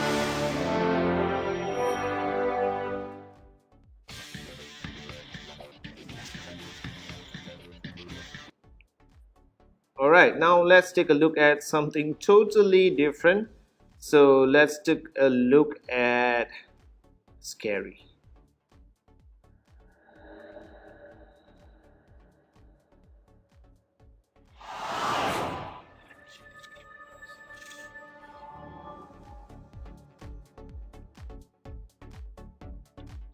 So you can see that iMovie already has my company name cradle into there, built into the preview, and of course to get this information from my profile in my Mac. So let me select a more common trailer. So I'm going to select a documentary. Okay, let's preview that.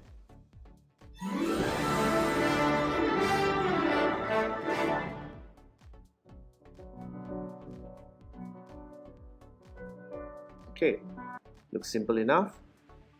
And I'm going to click on create.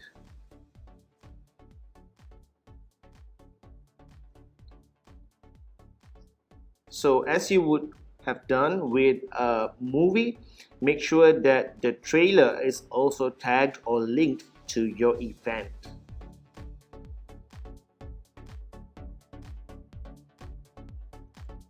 Okay, so my test trailer has been created, and you will see here, unlike with a movie, you don't really have much of a screen where you can edit your movie, split it or cut it, and even add transitions. This is just about filling up the form.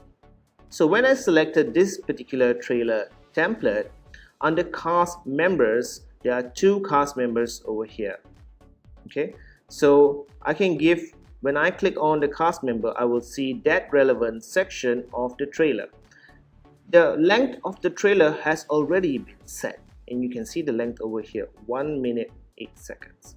All right, so let's start with the beginning. Let's go to studio, and this is what the trailer starts with, just like a Hollywood trailer. So I can change the name over here.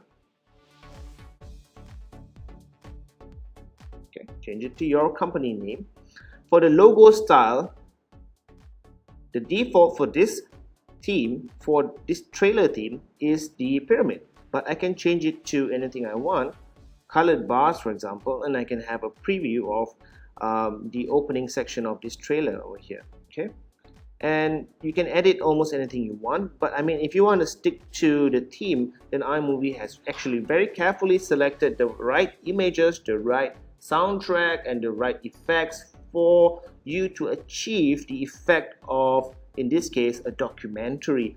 Or in any other cases, if you want to create an action based trailer, then I would recommend that you stick with the default suggestions in iMovie.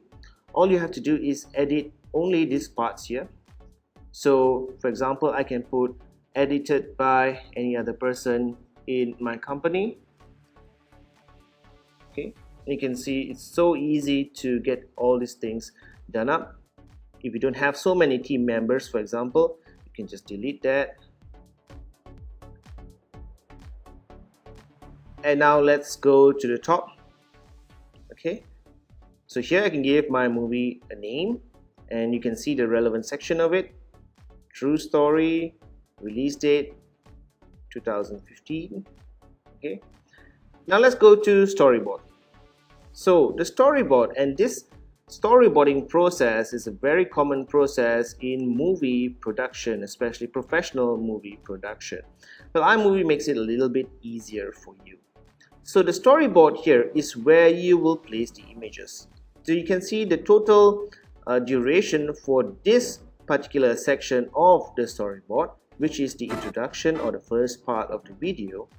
Okay, is only 2 seconds. So I can now select an image, and the moment I click on that image, it will automatically be put into my storyboard with the right effect. So you can see the effect here. Okay, and you can trim the file if you want to by clicking on this very small icon over here. When you mouse over, you can turn off audio if you want, and you can also click on this to start over and put in a new file. Okay, so the other thing you will notice is when you try to select a file, you'll have a predetermined box here that moves. Okay, so since this is only for 2 seconds, then you can only select a part of this video or image that is for 2 seconds. Okay, so trailers are really strict. They have to stick to the time in order to get the time under 1 minute 8 seconds. And you can go ahead and do whatever you want over here by adding in the cast members. Okay, so in this case it's a family member over here, so I can add a picture of a group, medium, close-up. Just follow the suggestions by iMovie. And now under man versus nature, okay, I can change this. If I don't really have anything about man versus nature, I can just double click this and change it to my own title.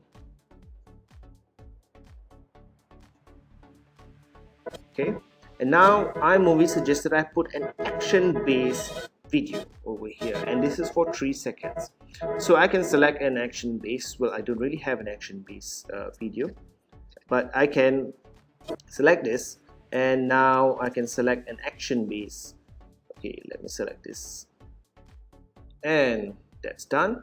So really all you have to do for this trailer is to go ahead and fill up all the blanks, or put in all the images, change all the titles, and when you're done, then you can click on shortlist over here, and now you can see, all right, the total components in this particular trailer. So to start with the trailer, you can start here and you can move your mouse clip, and you can see the transitions happening here. All right, now when you've filled up all the blanks, so to say, you can click on the X button here. All right, and now you can click on your trailer, and you can click on the play button here to see your progress so far in your trailer. Okay, so let's go back to storyboard if you want, and let's start from right up here and click on play. Let's see what we have so far.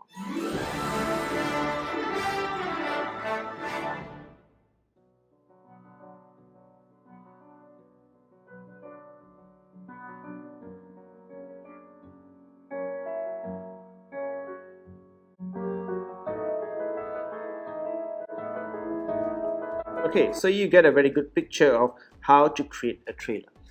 In a way, creating a trailer is way more difficult than creating a movie, and that's true with real life as well. With a movie, think about any Hollywood movie, and it's about 2 hours. They have a lot of time to introduce the cast members, the characters, to build up suspense, etc. But a trailer, it's going to be 30 seconds, 60 seconds, a minute, and a lot more work is involved in creating a trailer. And so that's true as well with the trailer in iMovie. However, if you do want to create a trailer, then using this format by iMovie is actually the easiest way to do it. Or of course you will have to hire someone and pay them thousands of dollars to accomplish the same thing, and the process of creating a storyboard, etc. can take you months. Now when your trailer is done, or when you've done editing your trailer, now let's look at some of the other options for trailer.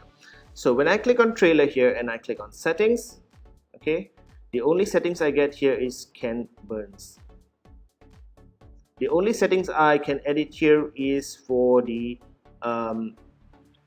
photo placement effect. So unlike a movie, it's not very easy to change the theme of a trailer. The other thing I forgot to mention is when you create a new trailer, you can see the cast members over here. So for some trailers, only one cast member is supported. So if you want to do, for example, a trailer for your company or even for your home project and your family, there are 5 people in your family, this particular trailer template probably would not be so suitable because you can only have one cast members. There is a way for you to add more cast members as well, but generally speaking, try to look at the cast members, and if the cast members say any, then there's a good chance here you can add as many cast members as you want. Some trailer templates are so tight that it allows only for one cast member, and really there's not much room to edit at all. Now there's one last tip that I want to share about a trailer. A trailer, as I mentioned, is fixed, it's rigid, it's hard to work with, but if all you want to have is the very specific effects and transitions used in that trailer, you can start with a trailer, but you can convert that trailer into a normal movie project. Just go to your trailer, double tap or double click, and choose on Convert Trailer to Movie. And now you have your normal movie format. So this will make a little more sense for you to see exactly what happens in many different stages of your movie. So you can easily get this part into your movie and use it however you want. And now that it is no longer a trailer, you are free to pick this up, move it to any other part that you want. So if I'm going to create a movie and what I really want is this animation here, I can start with a trailer and convert it into a movie. However, once you have converted your trailer into a movie, you can no longer convert it back into a trailer. So that's how easy it is to start using trailers for your business videos.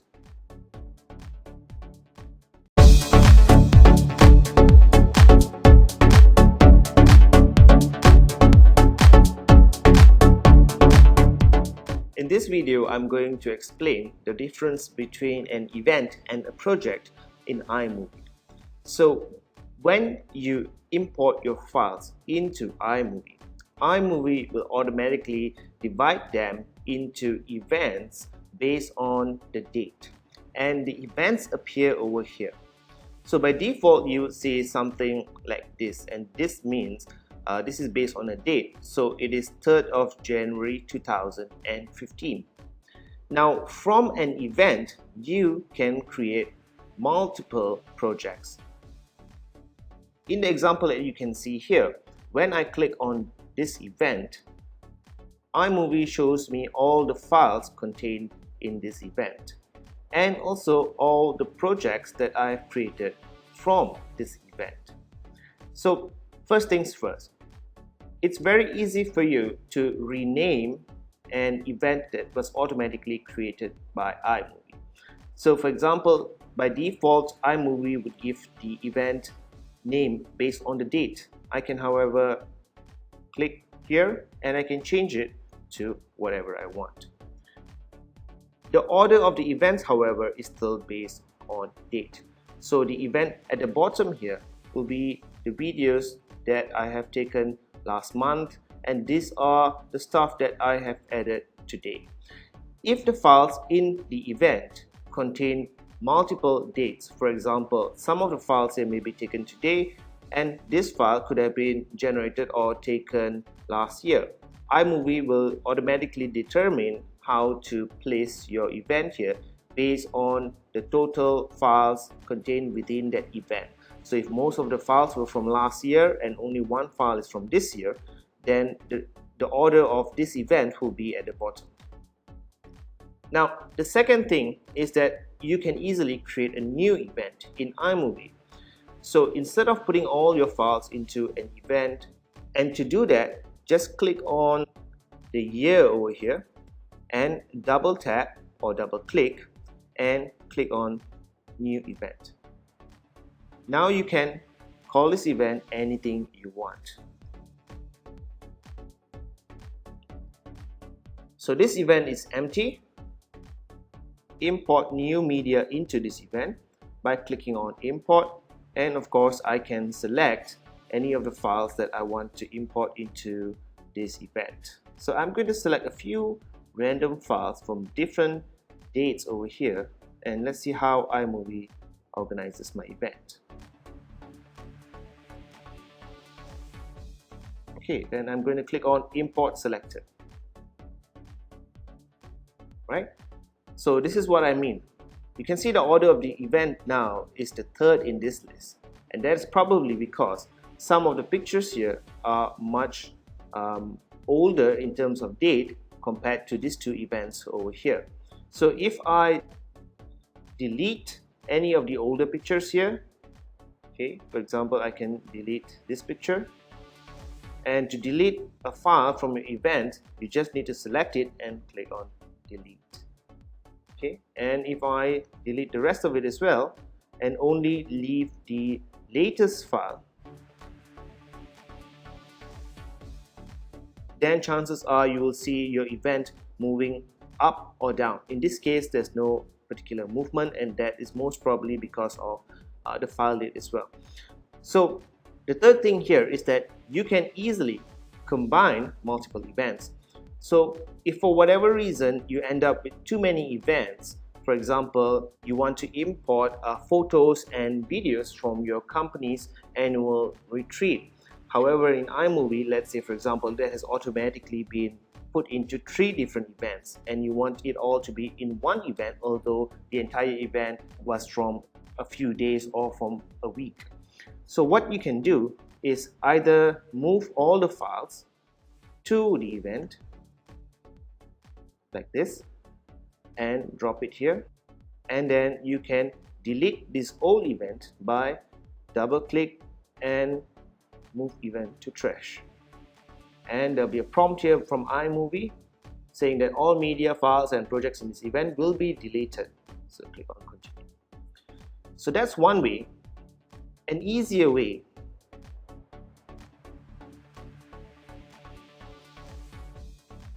is to simply choose the event itself, click on that event, drag it and drop it into the event that you want to merge with,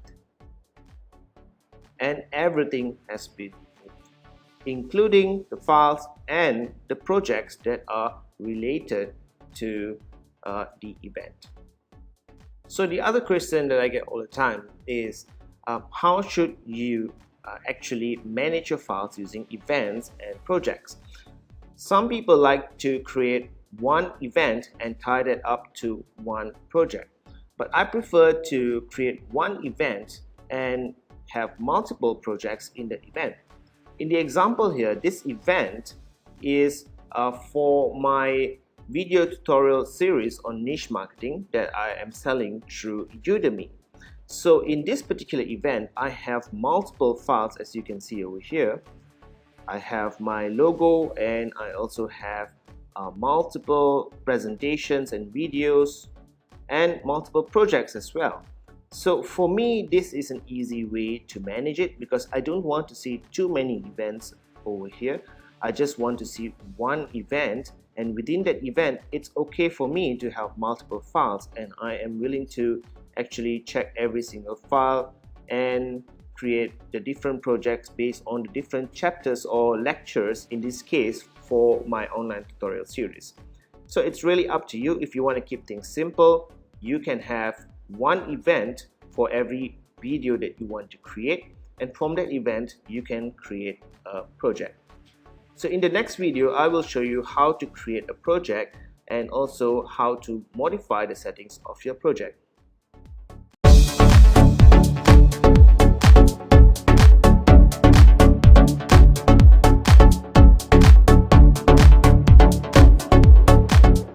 In this video, I'm going to explain how to use effects in iMovie. So let's start off with transitions.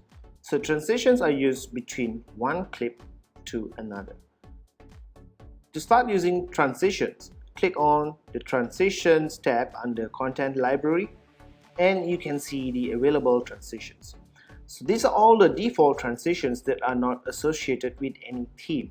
If you have started a project based on a movie that has a theme from iMovie, you should also see a specific transitions based on that theme over here. In this case, it says current theme, no theme. To preview a transition, just put your mouse over the transition and move it around, and you will see the transition. So you can go at whatever speed you want, and you can do the same for all the other transitions over here. To start using a transition, just click on the transition you want to use, drag it and drop it between the two movie clips. Now let's look at the transition.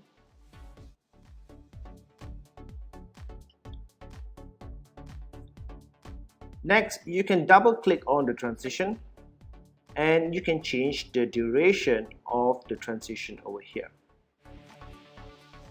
You can also add transitions to the beginning of your movie and to the end as well. The general rule with transitions is that do not overdo the transition. If you have decided with one transition, then stick with it throughout your presentation. Having too many transitions doesn't make your movie any better. In fact, it just makes it look way too amateur to be used for any business purpose. I prefer to use very simple transitions like cross dissolve, cross blur, fade to black, fade to white, and at the bottom here you have cross zoom and also ripple. So to replace a transition, you can just click on the new transition you want to use and drag it into the old transition. So this is a very simple effect that I use in almost all my videos, and it makes it look professional enough without making it look very cheesy or amateurish. Now let's go to titles. Titles are a great way to add additional information to your movie, and one of the most popular titles that you will end up using a lot is this one over here, gradient black. And again, with titles, you can just mouse over the title and move your cursor to see the title in action. Some titles have animation, for example this one over here, and also this transition. Others are more static like this. So to use a title, click on the title that you want to use, drag it and drop it. So with titles, there are two ways you can use them. You can overlay a title on top of an existing video. I'll give you an example here. And then you can edit the title.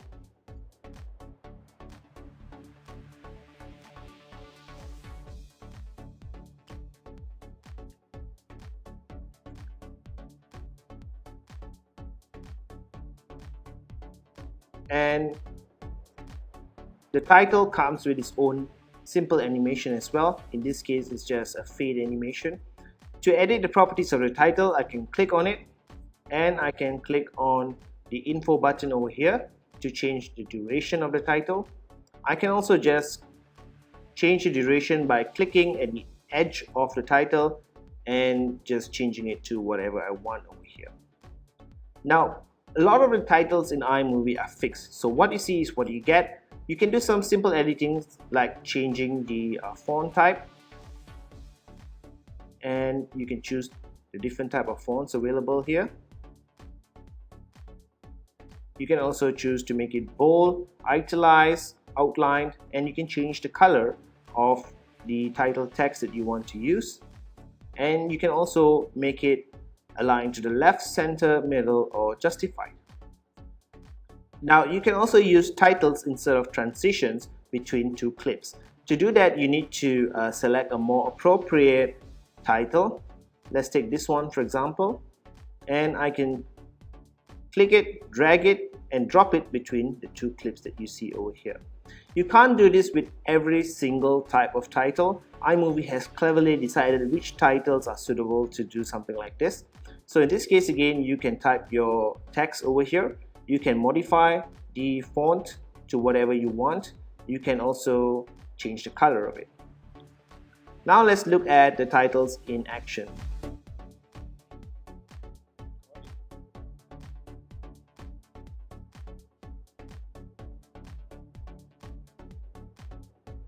Next, let's look at maps and backgrounds.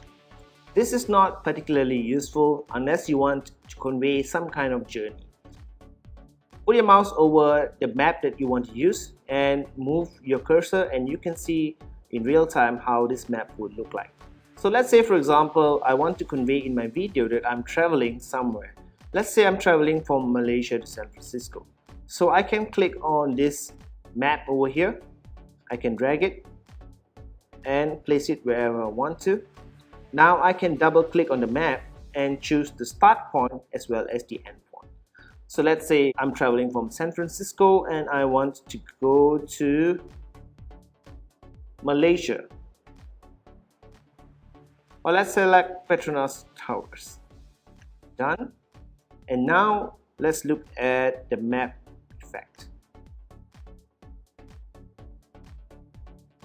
That's it. So it's a very simple animation, and as I mentioned, you can probably use it in certain circumstances but not in all cases. The other interesting effect in iMovie is sound effects. Click on sound effects, and regardless of what you see over here, take note that iMovie comes with tons of sound effects, so you can click on the options here and you can browse through the different sound effects. iMovie has done a tremendous job to categorize the sound effects to make it easier for you to find what you want. So let's say I want to put people sounds like clapping or cheering. I can choose the people category and I can see all the available sound effects over here, and I have sitcom laughter. To preview that, I can click on play. And to use the sound effect, click on it, drag it, and place it over the video clip that you want to use. Now, sound effects are separate from the sound of the video clip itself, so it will not override the sound of your video clip, and you can place it wherever you want to. If you have detached the audio from the video like this, then when you drag a sound effect, it will put it at a separate layer. And as with sound effects, you can edit the loudness of the sound effect over here. And if you don't want to use the entire sound effect, you can choose to use certain parts of it. For example, if I want to use only a small part of the sound effect over here, I can just click where I want to start and drag it.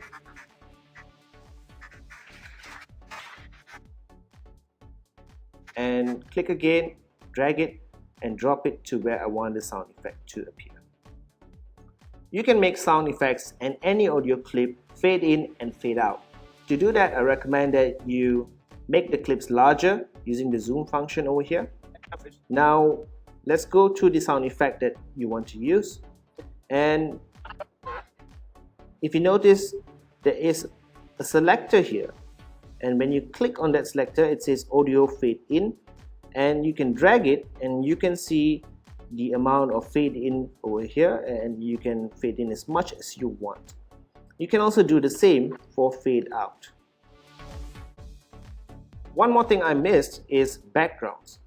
So iMovie comes with some default background that you can use, and if you want more backgrounds, then make sure you create a new movie based on a ready-made theme in iMovie, and that will give you a little more choices or options than the default ones that you see here. So to use a background, you can click on it and drag it to wherever you want it to be, and you can just drop it, and now you have your background in place. So you can overlay and move a lot of the components in iMovie just by clicking it and dragging it to wherever you want. You can even put a lot of the effects on top of your video or inside of your video. Let me show you an example.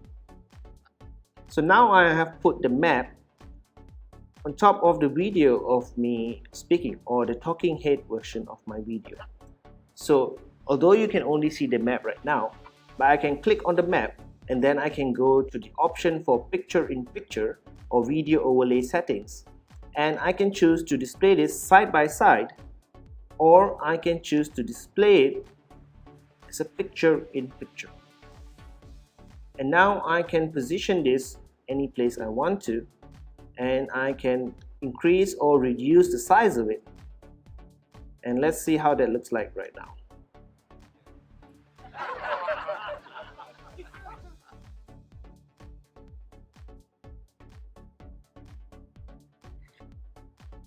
Okay, so I think I've covered pretty much all the basic effects, transitions, maps, and backgrounds that you can use in iMovie to create almost any kind of video project that you want.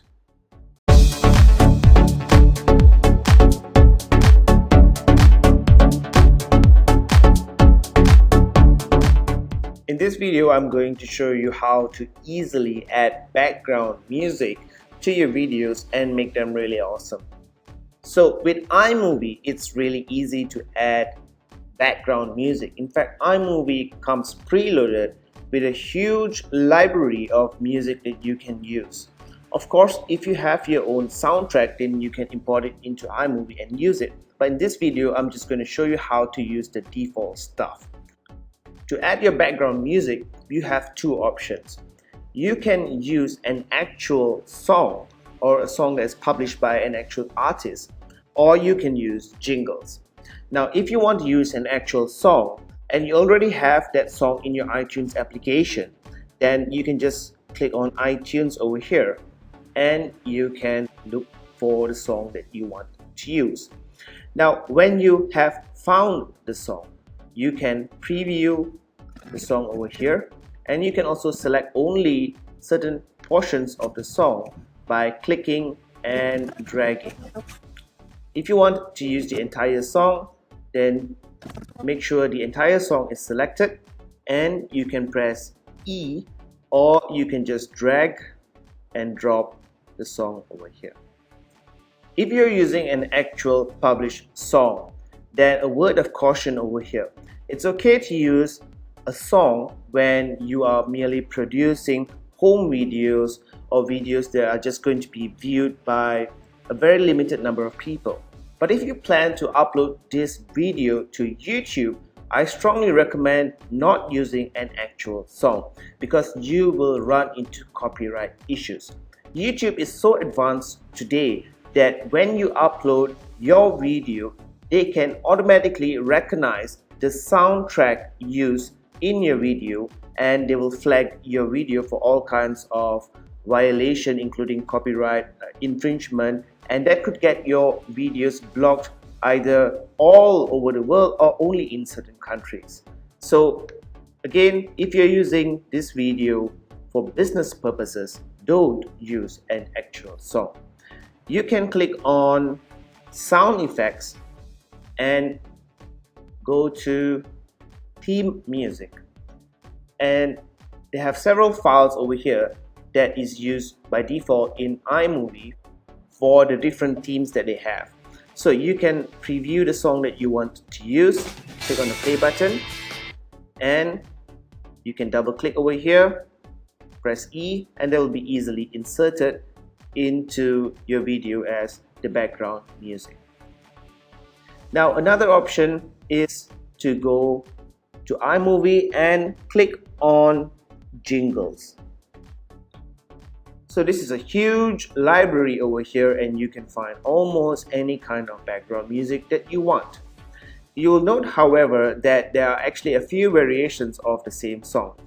So in this example, for 44th Street, they have the long, medium, and short versions. So if you only want to use this audio for the introduction, title, or the ending credits, then you can always select the short or medium version. Now, if you want to use this jingle as the background music for your entire video, then you can see that the audio files over here are quite short. So stay away from audio files that do not have a consistent level of sound. For example, for 44th Street Long, you can see that it starts off pretty loud, but towards the end, it tapers down to almost nothing. Okay, so the problem of using a file like this as a background music is that you will have pockets of silence throughout your video. Instead, I would recommend looking for a jingle that is more consistent. As you can see in this file over here, it starts off and ends off with more or less the same volume. Now you can click on that, and the easiest way to do it is to just click E and keep clicking E until you've covered your entire video. Now, of course, the audio for your background at this point will be a bit too loud. Hi, my name is Krishnan. So there are many ways you can do that. You can manually adjust the volume over here. Just put your cursor right in the middle of the audio track, click, and iMovie will show you the percentage, which is 100% right now, and you can reduce that easily over here. However, this is a bit difficult to do, especially if you have inserted the same file multiple times throughout the movie. What I prefer to do is to first select the actual video file and then click on the volume button over here, and iMovie has a very beautiful function you can use, is to just click on lower volume of other clips, and you can see instantly that the background music has been modified so that now the audio level is much lower. So let's play that again. like ashadi.com, linktracker.com. And if you find that the level is still too high, then you can use the slider over here. The only thing about iMovie is that the slider itself does not show you the percentage of the audio's loudness. So you basically have to make a guess on how many percentage this is when you move the slider. And you can see the audio has been edited in real time. So this is great because when you add a title or any other type of transition over here, your background music will be automatically adjusted. So that's how easy it is to add background music to your video files and make them really good.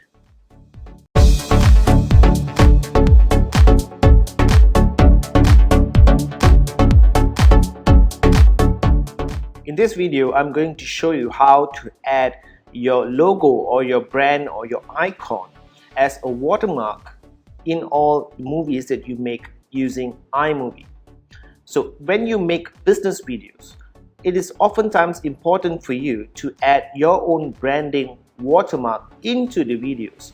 And this serves a few purposes. One of the most important purposes is to allow you to easily identify your videos when it is used on another site or when it's shared on different platforms. And the second reason to add a watermark, of course, is to create more awareness for your brand name. iMovie does not have a built-in function to add a watermark to your videos. However, there is a very simple way to achieve the same effect. First, let me create a new movie, and I'm going to tag this new movie to one of my existing events. I'm going to call it the watermark test.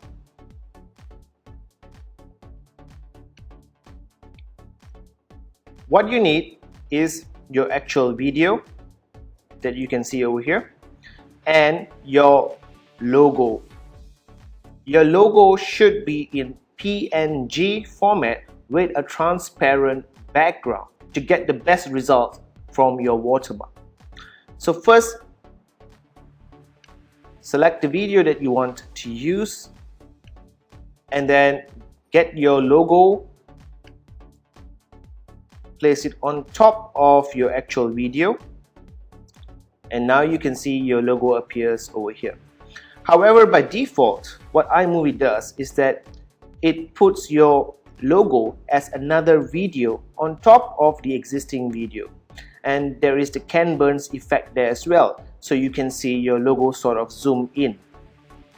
Now to change this from a Ken Burns video into an actual watermark, click on the clip and then click on video overlay settings. By default, the settings used here is cutaway. We're going to change that to picture in picture. And now you can see the logo has been placed on top of my background video or my actual video. Now let's play that. And you can see a watermark appear over here. But you can still see the Ken Burns effect, and you can see that only part of the logo appears. To solve that, I'm going to click on the clip again, and now I'm going to click on cropping, and instead of Ken Burns, I'm going to put fit, and that will instruct iMovie to use the entire logo or entire brand image without adding any kind of zoom effect. Now let's go back to the clip. The next step is to drag your watermark into the correct position and to resize it. So all you have to do is double click on the clip that you want to use, and now you will see the resize handlers appear in your logo. So I'm just going to click on the logo over here, drag it to the bottom left of my screen until I get the correct placement.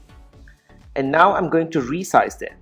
To resize your logo according to the actual proportions of the logo, you will have to hold down the command key and click at one edge of your logo and resize it like this. So by using the command key, you'll always have a proportional size for your logo. Get it to the size that you want, and then you can put it in the correct position again. Now, if you have done a logo with transparent background in PNG format, then you can also add a shadow by clicking on the shadow option here. That makes your watermark stand out much more, especially in videos where the lighting is all over the place, in this video for example. Now that your watermark is in place, you can choose when it should appear. So you can have your watermark appear right from the start. All you need to do is drag your watermark right to the beginning of the video, or you can have it appear a few seconds into the video. And if you want it to appear for the entire length of your video, then the easiest way is to adjust the zoom of your video over here until you get to something that is more workable. Next, you can click on the edge of the watermark and just drag that across the entire length of the video. And now your watermark will appear throughout your video. There is one additional setting that you can play around with to get the type of watermark effect that you want. Click on your watermark clip. Next, click on the video overlay settings again, and you will see the default effect here used for this watermark, which is dissolve. You can change that to zoom or swap. So let me show you what these two options actually do. By using zoom, your watermark will actually zoom in instead of slowly and gradually appearing in. Let's see the example. And that is the zoom effect. Now if you can change it to swap, and this basically swaps the video with the watermark. So obviously this is not what we want, and the two options here that you can use is zoom or dissolve. In most cases, I just use dissolve, and what that does is it gradually loads your watermark into place. And if you want the watermark to load even more gradually, you can put your cursor at the top left section of your watermark over here, and you can drag the effect to lengthen the effect. So you can see the amount of seconds it takes for your watermark to completely load. You can put this as 15 seconds for example, and let's look at the changes here. So now my watermark loads much more gradually. Again, this really depends on the kind of effect that you want, but in most cases you can just use the default effects settings in iMovie to create the watermark. Now one thing to note here is that with iMovie, if you add a watermark using the method that I've just shown you here, you cannot edit the transparency of the image itself. There's just no options for you to do that. So if you want a more transparent watermark, then you should create a more transparent watermark image as a PNG file before adding it to your iMovie. So that's how easy it is to easily brand all your videos with your brand or your logo as a watermark.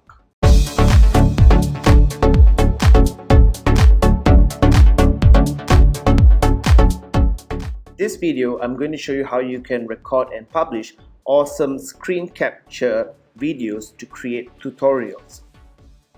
There are a lot of professional screen capture software like Camtasia for Mac and also for Windows PCs, as well as other software only for Mac like ScreenFlow that you can buy to create screen capture videos.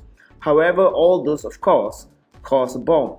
Now if you have a Mac, you don't really need to get those software that I just mentioned unless you want to create a very specific type of screen capture tutorial. In most cases, your Mac will already come with the QuickTime Player application, and although many people don't know that it exists, QuickTime actually has a function for you to record your screen. To get started, just open the QuickTime player on your Mac.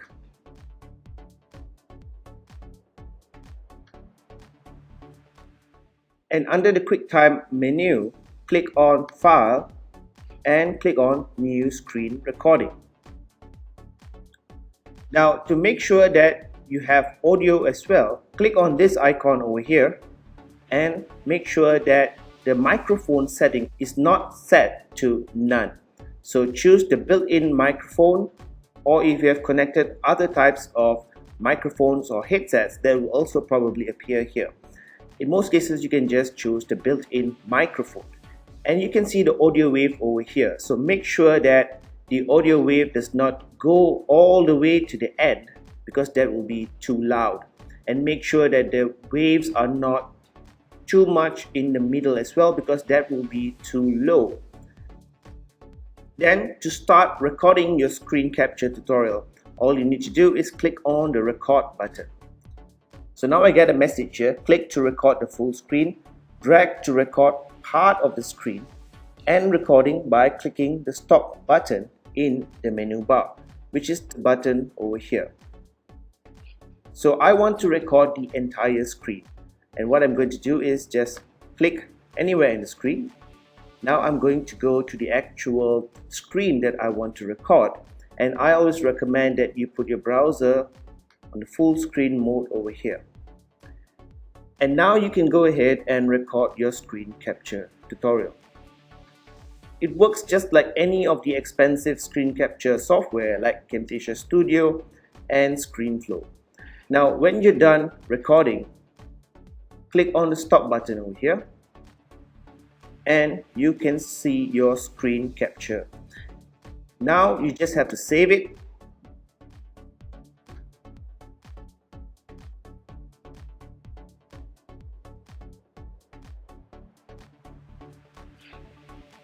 And you can go back to your iMovie application and click on Import. Locate the file on your computer.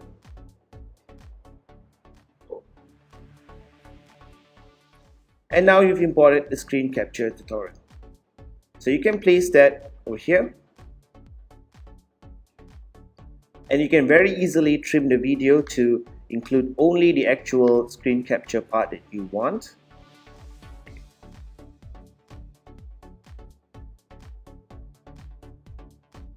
And if the screen is not in the exact position that you want it to be, you can just select the file, click on the crop settings over here, and you can move the screen capture. Okay, so you can see that this is a complete screen capture and it includes audio as well.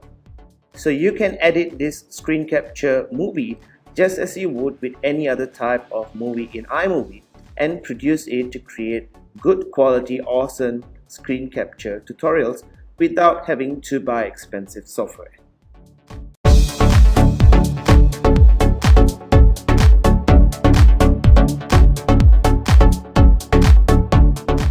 In this video, I'm going to show you how to locate the files that you have used in your iMovie projects and events.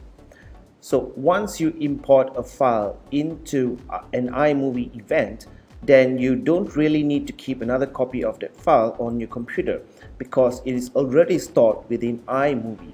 And in any case, if you happen to accidentally delete the original file from your desktop or other sources, you still have a copy of that file in your iMovie. And I'm going to show you how to locate that file. By default, the iMovie library will be available in your Mac in the Movies folder. So you can see the iMovie library over here. However, you may know that this is a single application or library file, and by clicking on it, you can see the total file size, but you can't really see the actual files that are available in your events and projects.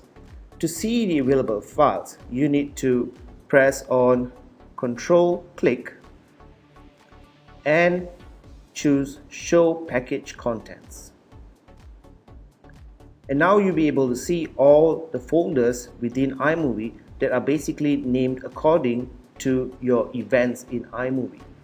So by clicking on the individual folder and click on original media, and this is where all your files are located. So now you can easily copy any file that you want and paste it to your desktop or any other location in your Mac. So that's how easy it is to locate the files that are used in your iMovie projects and events.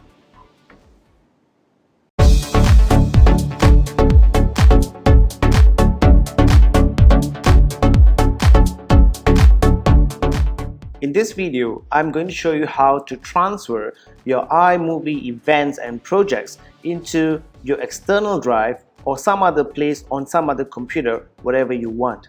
Now you may want to do this because if you're like me, then you do most of your recording on your MacBook Air laptop or your MacBook Pro, and you'll notice that your disk space runs out very quickly when you're dealing with HD movies. So you may want to transfer it to an external disk and start to edit your iMovie files directly from your external disk. Now here's how you do it. With iMovie, you can have multiple libraries. The default library is on your computer right now, your MacBook Air or your iMac, but you can also set up different libraries on an external disk or on your other computer. Now, to move events between libraries, you have to load both the libraries in your current computer, and this is how you do it. Go to File and go to Open Library. Now, if this is the first time you're doing this, then you may want to click on New Library. And iMovie will prompt you to save this library. Now, you can save it in your external disk as I've done over here. Now, if you already have an external library in your external hard disk, then you can do the same thing. Click on File and go to Open Library, but this time select Other. Now iMovie will show you the most recently accessed libraries. If you can't find the library you want to transfer to over here, you can click on Locate and look for the library, or you can also click on New over here, which basically does the same thing as what I've showed you before. Now let me open an existing library in my external disk, and I've named this iMovie Library External so that I don't get confused when both libraries are loaded on my computer. And click on Choose. Now what iMovie does is that it loads the entire library from your external disk into your computer. The files are still in your external disk, however, you can see all the files over here, and this is why I name it slightly differently, so I know that iMovie Library External is actually on my external disk and iMovie Library is the default one on my current computer. Now that both your libraries are loaded, all you have to do to transfer your files is click on the event that you want to transfer. So for example, I'm going to transfer this event, which is a video we did for our internship student. Now, once I've selected the event, I can go to File, and I can either copy this event to my external library, or I can just move it completely to the external library. Now in this case, my main purpose is to reduce the number of files I have in my laptop, especially since I no longer need to look at these files on a daily basis. So I just want to archive it into my external disk. I'm not going to choose copy because that will just create another version of it in my external library. I'm just going to use move event to library, and I'm going to select iMovie Library External, which is located in my external hard disk. Okay, and you can see the notification over here that shows you the activity level, and when this is done, then you can see the event now has been moved to my external hard disk in the iMovie Library External, and you can see that the event has been moved to my external disk. So if you understand iMovie, a project is tagged to an event. So when you move an event, Any project that is related to that event is also moved. Now, when I want to work on this event or this project, I can load it back into the library on my computer, or I can just work on it directly from my external hard disk. However, I recommend that you move it to your local computer first if you want to edit this file, to prevent any kind of data corruption or errors that may happen when you edit files directly from an external flash hard disk. Now that my files have been moved to my external library, before I unplug my external hard disk, I will need to close this library. So I can double tap or double click on here and choose Close Library. Once the library has been closed, then it's safe for me to eject my external hard disk. From my external hard disk, I can always do the same process to transfer any event and project I want to my desktop computer or to someone else's computer. So that's how easy it is to move projects and events from your local iMovie library to an external hard disk or to any other computer.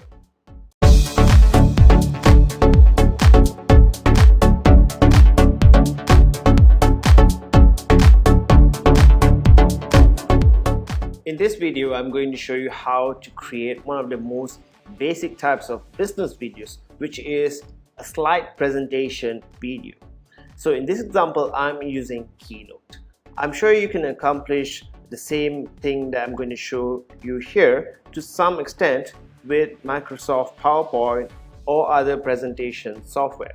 But in my opinion, Keynote is one of the most powerful tools that you can have, especially if you're serious about recording and publishing business videos to make sales and also to market your company, products, or services.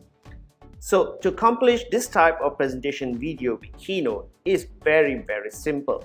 Now let's cover the basic stuff. You of course need to go ahead and create your actual slides in Keynote, as you can see over here. And you need to make sure that you have all the animation that you want in place. Make sure also that you have all the slide animation or slide transitions in place.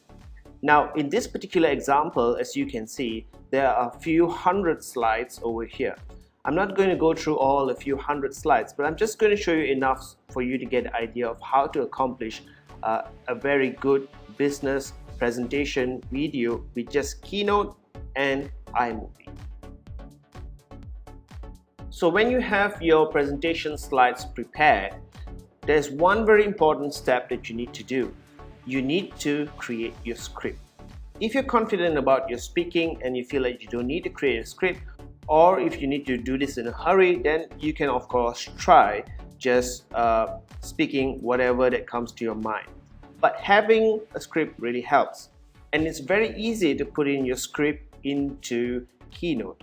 What you need to do is go to View and click on View and click on Show Presenter Notes.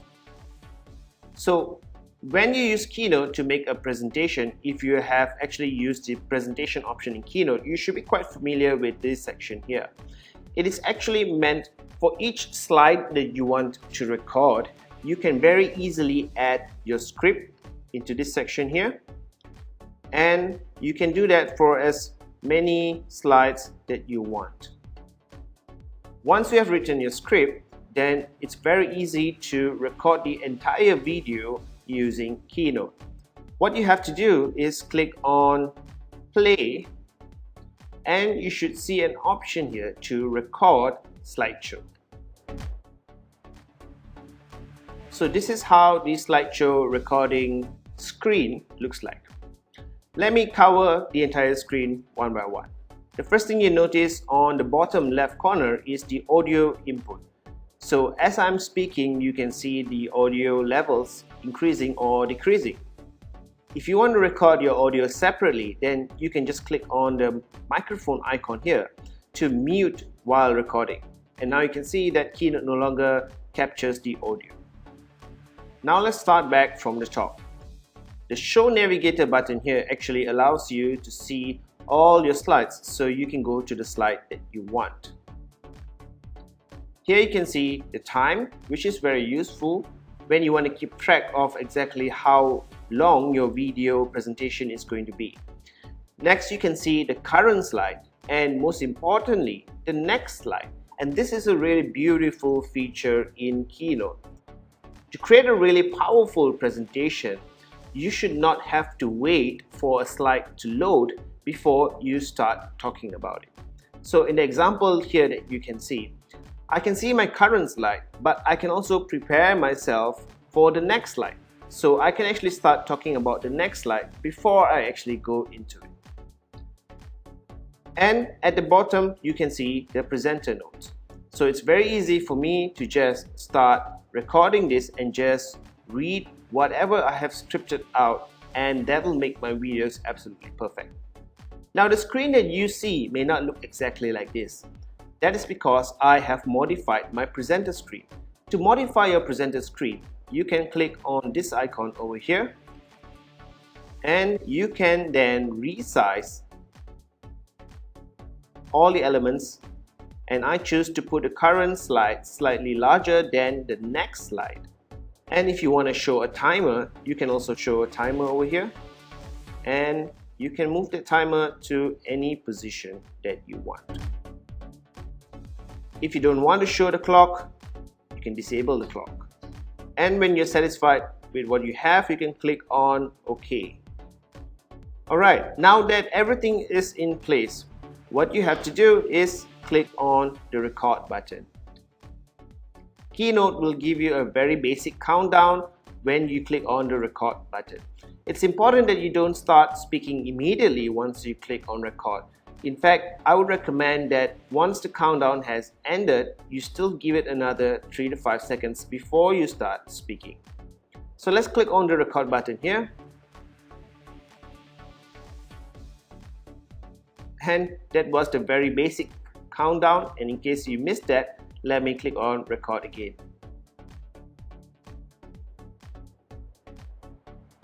So wait for a few seconds, and now I can start my actual recording. So having a script makes it very easy. All I have to do is read the script. Hi and welcome to Udemy Sales Hacking, a newbie instructor's journey. My name is Gopala Krishnan, and let me explain how you will benefit this course. First, let me tell you what this course is about. This course is not about creating a Udemy course. It's about your first 30 days once your course is live. It is my daily journal to achieve sales, and you get the idea. So once you've done recording, you can stop the recording by clicking on the recording button here. And then you can exit the screen by clicking on the X icon. So your recording is embedded into your Keynote presentation. And when you click on play, now you should see the option to play recorded slideshow. So obviously this function was used to create automated slideshows whenever you have a booth in an event or something like that. But it's perfect to use to actually create videos. There are two ways you can create the entire presentation. You can record only by sections, which is what I prefer to do, or you can create the entire recording altogether. Now Keynote actually keeps track of your entire recording. So let's say, for example, I'm not satisfied with what I've recorded in this slide. What I can do is go back to that slide and click on play and click on record slideshow. So now I just need to go back to the slide. Then I can click on the record button again. And I can just go to the slide that I want to use, or I can just click on show navigator over here to go directly to that slide, and I can continue my recording. So you can see that Keynote is also a great way for you to create splash intros or outros. All you have to do is put in the images that you want, put some very basic effects that you can find within Keynote itself, and just record the video as I'm showing you now. So I'm going to click on stop recording. Now you can click on File, and go to Export to, and choose the QuickTime option. So you'll be exporting the recording of your keynote presentation into QuickTime. So you only have very basic options here. Under playback, there is an option for slideshow recording or self-play. Just select slideshow recording. Now for the format, you have 720p, which is already HD, or you have 180p, which is full HD, or you can specify your custom dimensions. Now for most cases, 720p will be more than enough. Next, just click on Next. And Keynote will prompt you the location to save your video. So I'm going to save this onto my desktop.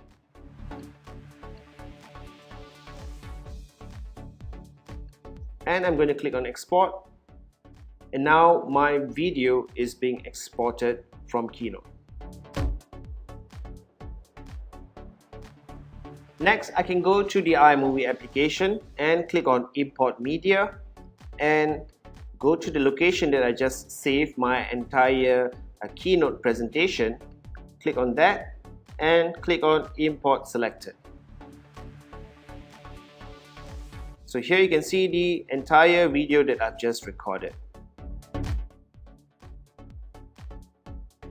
To start editing this, of course, I can click on Add New Movie, and I'm going to go with no theme.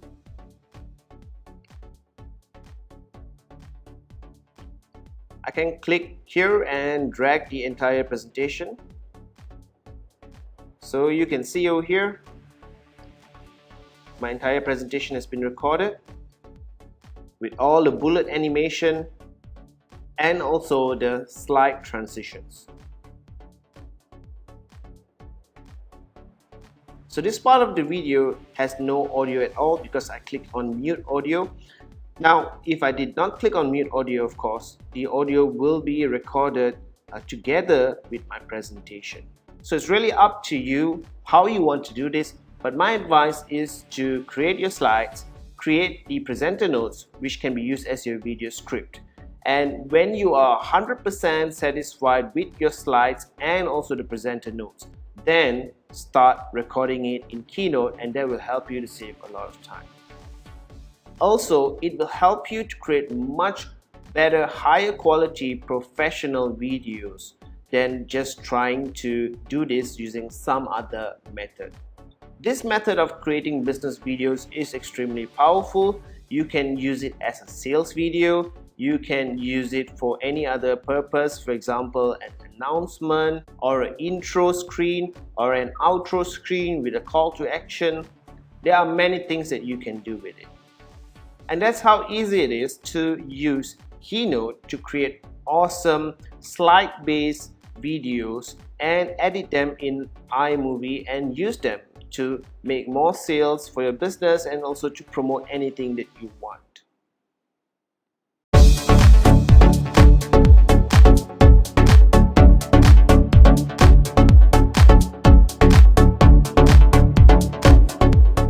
So the number one complaint I hear about iMovie for those who want to create screen capture tutorials is that iMovie simply cannot be used to capture your screen.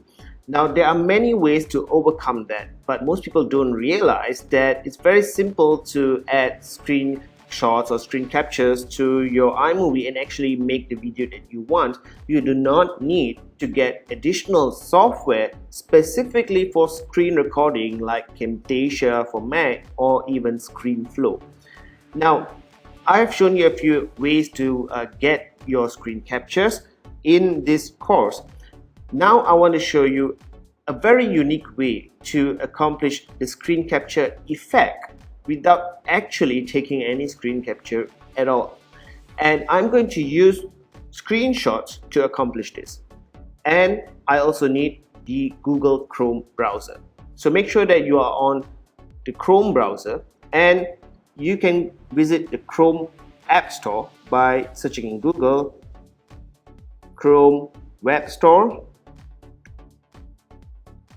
and When you are in the Chrome Web Store, search for Snag It.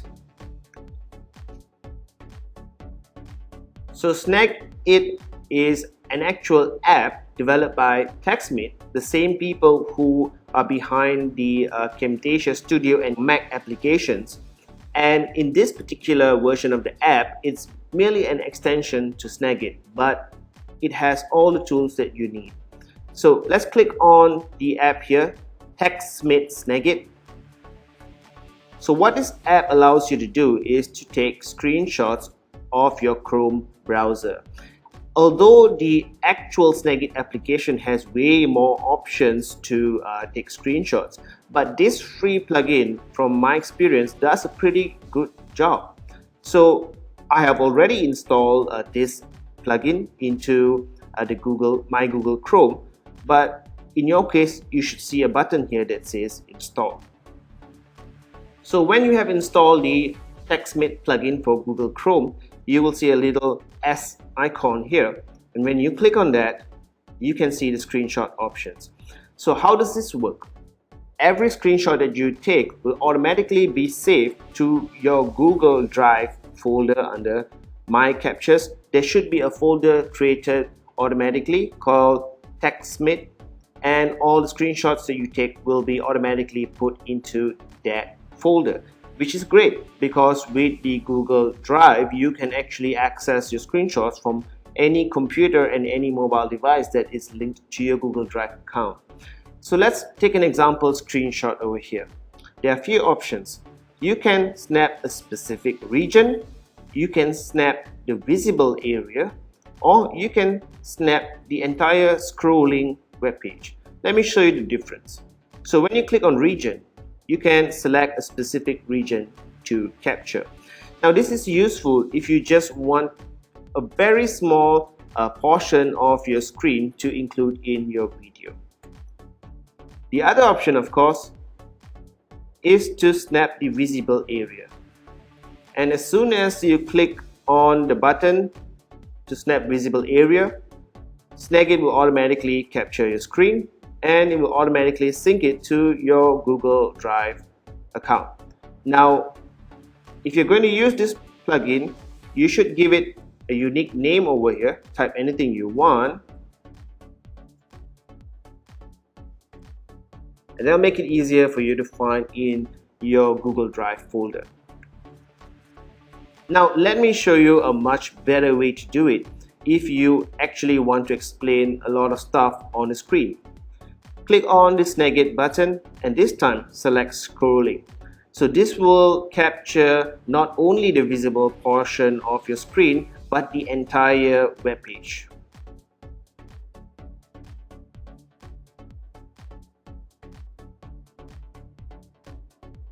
And there you go. So now Snagit has captured the entire web page that you can see over here. Now some things may be repeated, especially anything that is floating on the screen, so you may have some minor issues with certain websites, but in most cases this is more than adequate for you to capture the entire screen and to do sort of a screen capture tutorial in iMovie without actually capturing any kind of movie. So let me give this a name, and it's saved to my Google Drive account. Now I'm going to show you how to create a screen capture effect with this in iMovie. Find the screenshot that you have just captured using Snagit and drag it into your iMovie event. And let's click on that screenshot so the image is over here. Now to start using this image, you just need to click, drag, and drop it to the correct position that you want. So by default, if you capture a very long image like this, the iMovie application will zoom in to somewhere in the middle and it will be automatically using the Ken Burns effect. So what you can see here is that you have the screenshot, and also using the Ken Burns effect in iMovie, it gives the impression of you actually scrolling through the entire website. Now of course the default actions by iMovie is not good enough, So I'm going to click on that, and I'm going to click on the crop settings here, and you can see the entire image over here, and you can see how iMovie has chosen to show this by default. It starts somewhere in the middle and it scrolls up, but you can easily edit this. First, click on the start rectangle. You can drag it over here, and you can even resize it to cover the entire screen. And as for the end, you can place it wherever you want. So if I just want to show some minor scrolling movement, I can drag it over here and resize it accordingly, and I'm done. So let me see how this looks like. And it's perfect. It looks like a screen capture video, except that it's not a video, it's just a very basic image. There are a few advantages to this. Number one, it makes your movie size very small, and this is very useful if you just want to show some screenshots but your entire video is not actually a screen capture tutorial. Then using an image will make it much more manageable. And the other advantage is that you can just keep adding this wherever you want. So a single image file is more than enough for you to show multiple portions of this same page, and also if you want multiple pages, then just take more screenshots.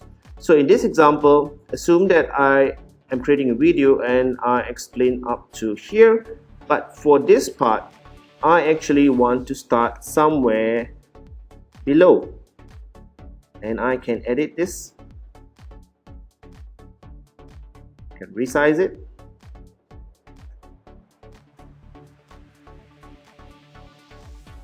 okay. So now let's look at the effect over here.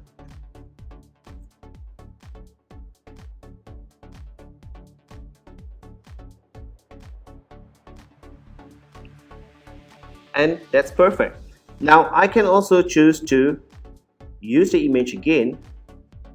This time I can disable the Kanban's effect, and I can just choose crop to fill to just show only the area here without any zooming or any movement. If I want to zoom in on a particular area of the screen, I can click on the cropping settings here, and I can resize to only the portion of the screen that I want.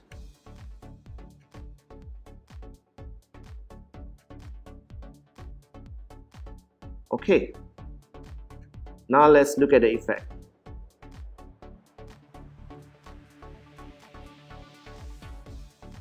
And just a single image is more than enough for me to convey the message of whatever it is I want to convey in my video, without actually having to go out and purchase any kind of screen capture software. And this is an image, it's not an actual movie, so editing it is very easy. Now the final advantage of doing this is that if you are actually dealing with a video that the actual screen or the actual user interface tends to change very often. Let me give you an example. Let's say you're doing a screen capture tutorial for Facebook. So you can capture the actual screen and use some screen capture software. But the problem with Facebook is that Facebook keeps modifying the interface all the time. By using the screenshot method that I just showed you, whenever Facebook makes a change to their platform and things look even just slightly different, you can just take a new screenshot and you can remove the old screenshots, put in the new screenshot, and you instantly have the latest, most updated version of your video. The audio that you use will still be the same, but now you are showing the latest version of whatever it is that you want to show. So use this method whenever possible, especially if you just want to show certain portions of the screen, not for the entire video but only for certain parts of the video. It will make your life much easier.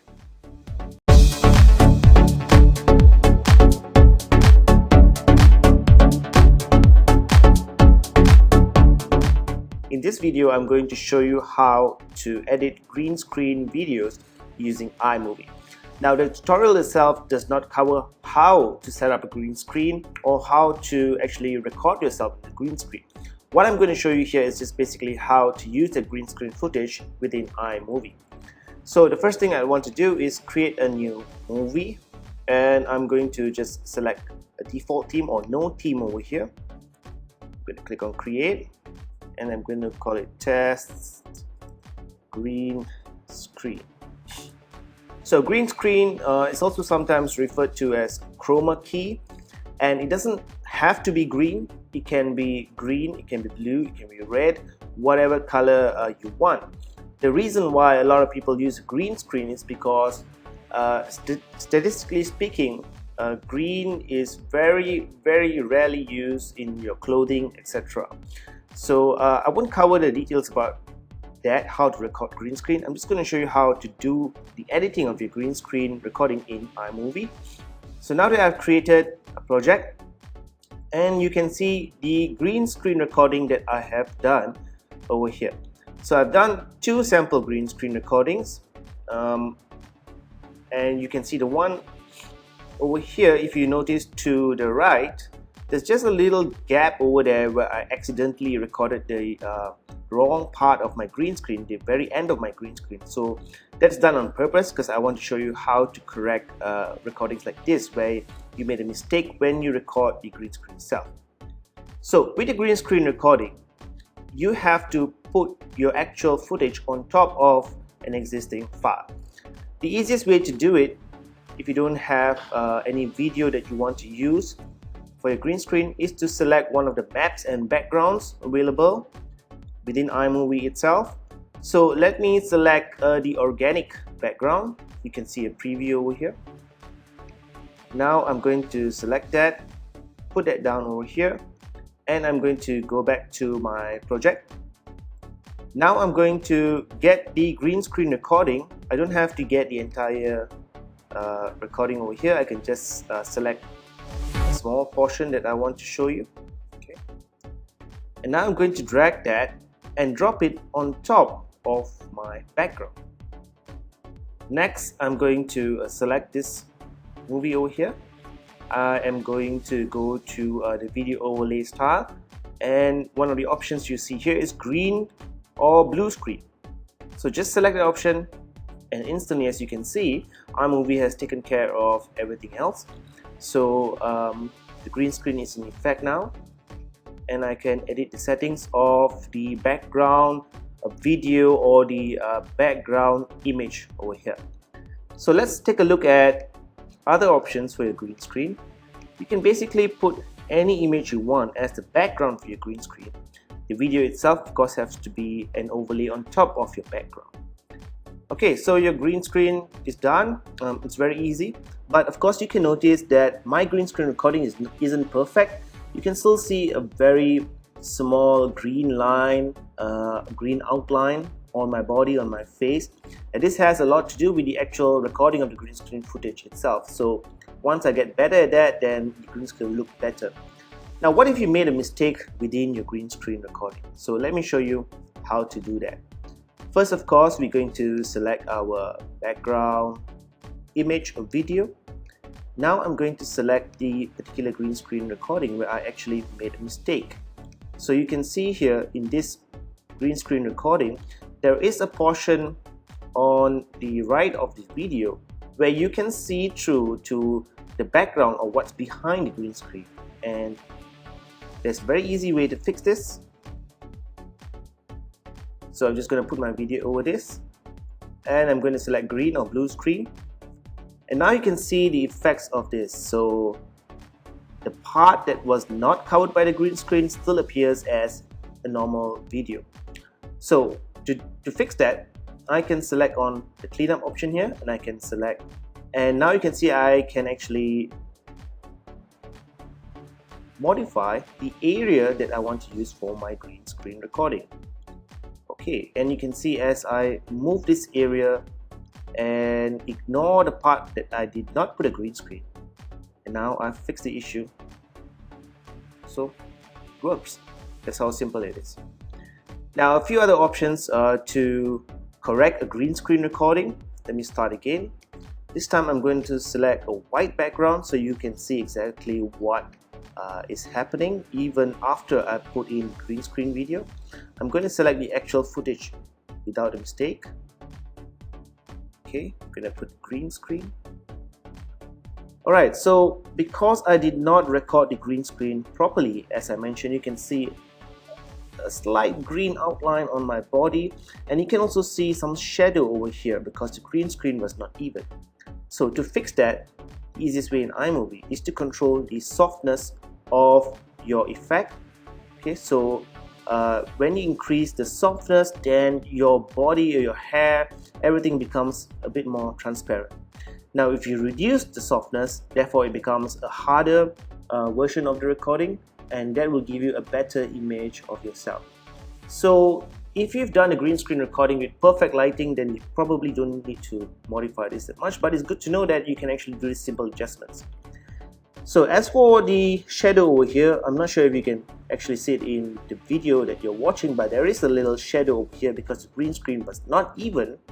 So I can click on the erase function over here, and I can select the part of the green screen recording that had that shadow, and instantly that will be fixed. Okay, so this effect is really good because you can even make your shirt transparent if you want to, or you can even make your face transparent. Any part of the screen that you click, iMovie will automatically use the color profile from that area of the screen to create transparency.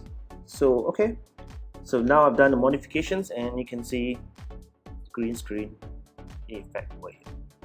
So that's how easy it is to work with green screen or blue screen or chroma key recordings in iMovie.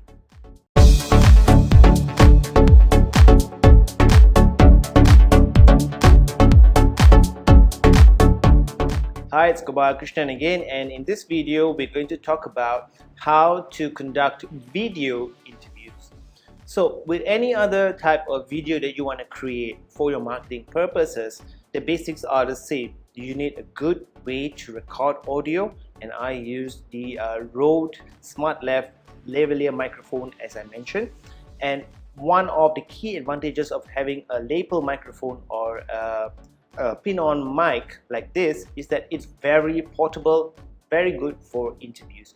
The last thing you want to do when you want to do an interview with someone is to have to carry all your equipment and your mic and set it up. That's just it takes too much of time, and it also makes the person that you're going to interview a little more reserved and a little more worried. So that's not going to go well when you do an interview.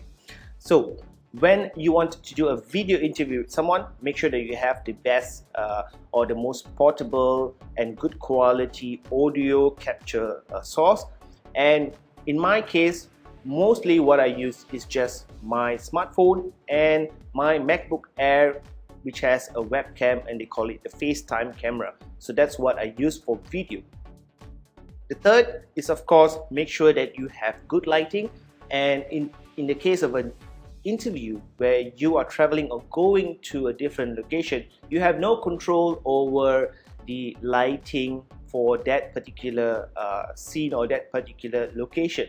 So make sure you select a good place which has natural light coming in and that shines on your prospect or the person that you're going to interview in a good way without too much shadows and also too much of overexposure going on. If you can do that, then your interview will be great. Now the fourth thing is, of course, go prepared, know what are the questions you want to ask. It is very difficult to wing an interview. You can end up getting really good interviews or interviews that really suck. And when your interviews really suck, it's very difficult to get the same person to do another interview with you because their responses will be different, their excitement levels will be different, and the interview will just be completely different from if you could do it right the first time. So go prepared. And the fifth thing that I should mention when doing interview is focus on the person that you want to interview. So give them your best microphone. And if you only have one microphone, like I do in most cases, I let them have the microphone and I just ask them the interview questions, and I don't even capture my audio properly because when I actually edit the video, my questions will not be there at all. I will just replace my own voice with a slide or a transition with the actual question in text, and that helps me a lot because I can actually ask them a question quite differently than how I would normally want to. I don't have to stick to a one-liner question. I can probe deeper and deeper, but when I produce the final video, of course, I can cut off whatever things I don't want, and I can even modify the actual question slightly to match the actual answers given by the person I'm going to interview. Next, when you do the interview, make sure the person that you are going to interview is in the correct position of your recording or your video recording frame. So what is the correct position? They should be either on the left or on the right side, looking towards you. So for example, if the person you're going to interview is on the left of the screen but looking right, then that is the best position for an interview, because there's some space to his left or to your right where you can actually put in some text or anything that you want. It also gives a sense of completeness because the person is looking in the right direction. The person that you're going to interview does not have to look at the camera. Remember that. The person that you are going to interview must look at you, and that is to establish the rapport, and also, you know, for better communication. Nobody can actually communicate with a machine or a camera, so make sure that they are looking towards you like this. So in the terms of a screen, the person that you're going to interview should be somewhere like this, looking at you, and make sure that you don't stand too far to the left or the right in such a way they have to turn like this and you only see the side profile of their face. That's not very good either. Ideally, you'd want to stand right next to your recording equipment, in this case your laptop or your DSLR camera or your GoPro or whatever. So make sure that the prospect or the person you're going to interview is looking at you like this, so that creates a more natural type of interview. Again, this is the same concept if you watch any news interview, any kind of interview. Nobody looks into the camera. Make sure also that the person you are going to interview is not looking at the wrong direction. For example, if I am sitting in this part here, I should be looking here to make the interview seem natural. But if I am looking over here, then it creates a very weird effect in the interview because it looks like I'm going to pop out of the screen right now. And also it's a bit weird because people always feel like there's supposed to be something over here and there's not. And even if you put text in this area here, it will seem very, very weird. So when you're going to do an interview, make sure that you already tested your audio equipment. I don't like to bring new equipment, new untested equipment to an interview, because the interview is the key thing here. If I screw up during the interview, I will either never get a chance to do the interview again, or if I do get a chance to do the interview with the same person again, it just won't feel the same as the first time we did it. The excitement is no longer there. The answers tend to be shorter, less elaborated, and overall it's the second time you do an interview with someone for the same topic or the same questions, it will pale in comparison to the first time that you do an interview.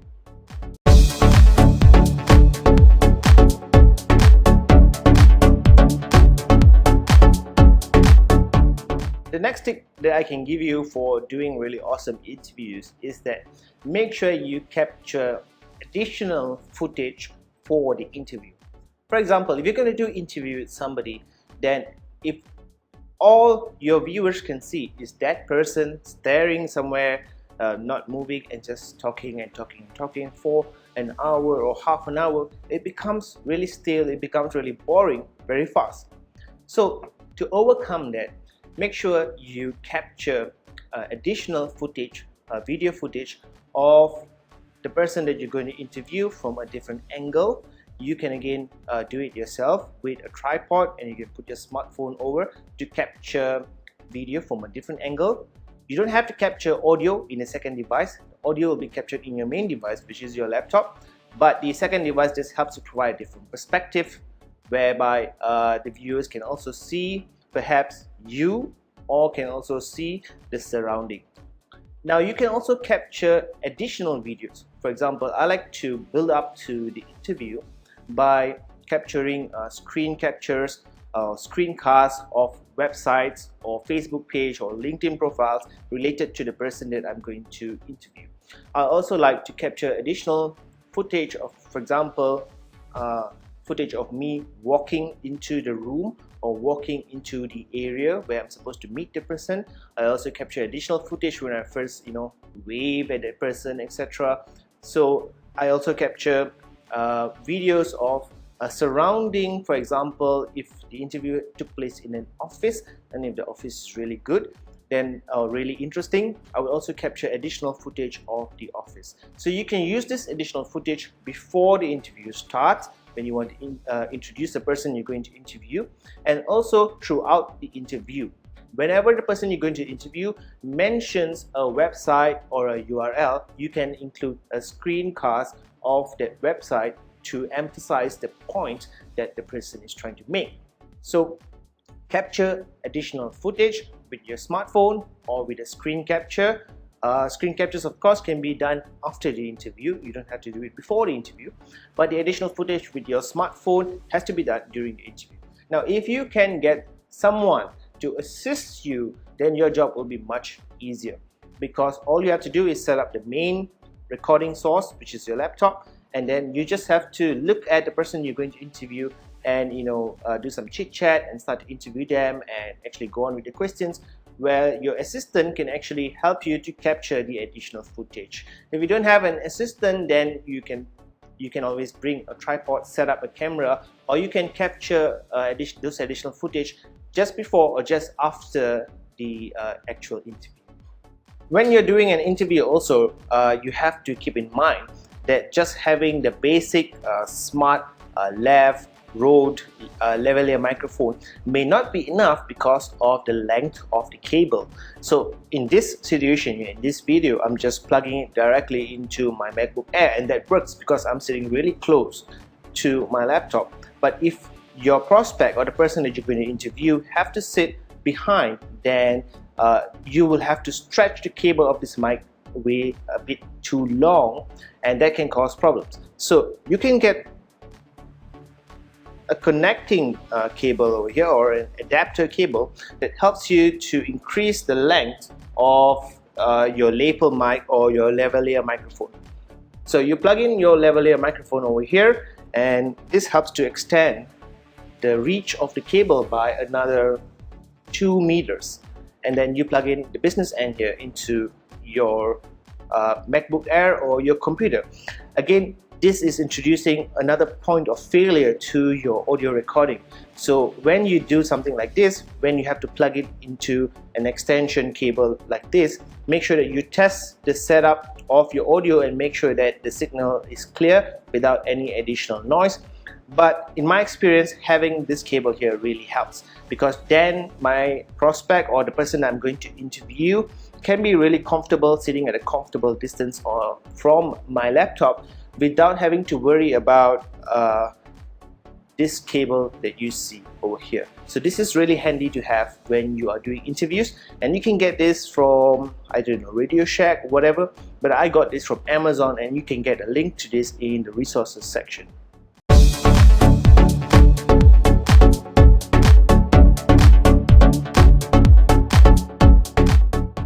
Now I'm going to show you a sample interview that I've done with someone using the concepts that I explained here.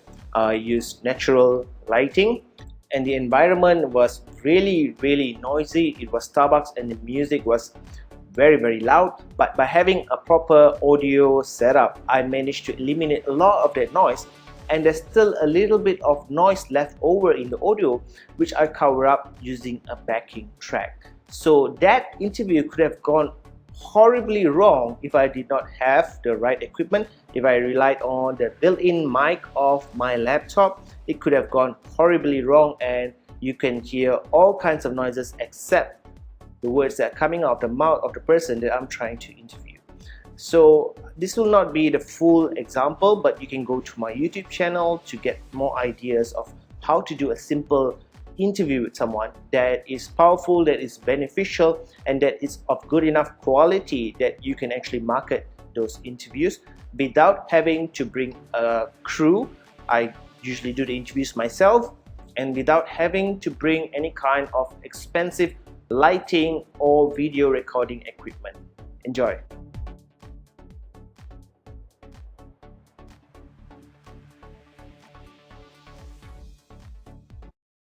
To our office at Cradle.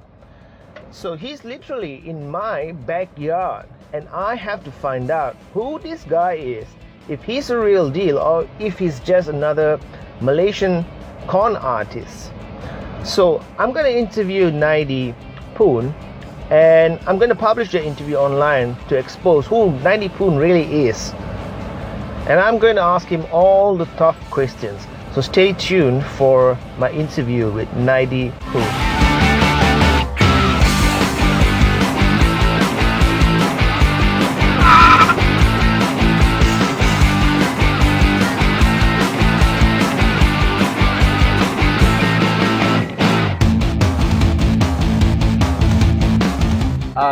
So thanks for having me here. It's been a while since someone has been able to pronounce my full name correct for the first on the first attempt. So my name is Naidi. I'm from Malaysia. I've been here for all my life. I'm an online marketer and I sell information products and also things like software, ebooks, plugins, video courses, audios, Kindle books, in intangible digital products. I sell my own, I produce my own products and also sell affiliate products as well.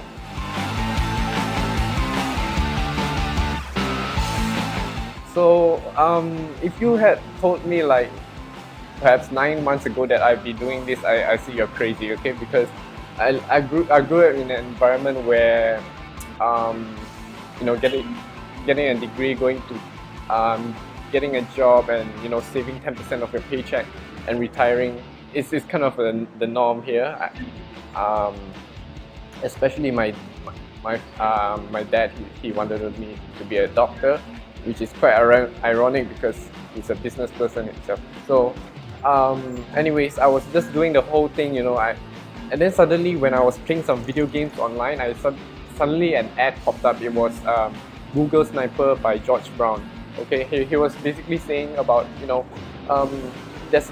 there's a system where you can have autopilot income, passive income. You don't have to work for the rest of your life.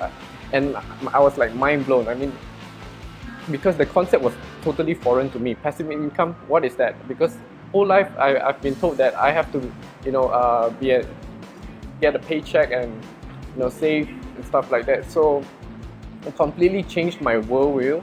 And after that, I stumbled upon a book by MJ DeMarco. It's called The Millionaire Fast Lane.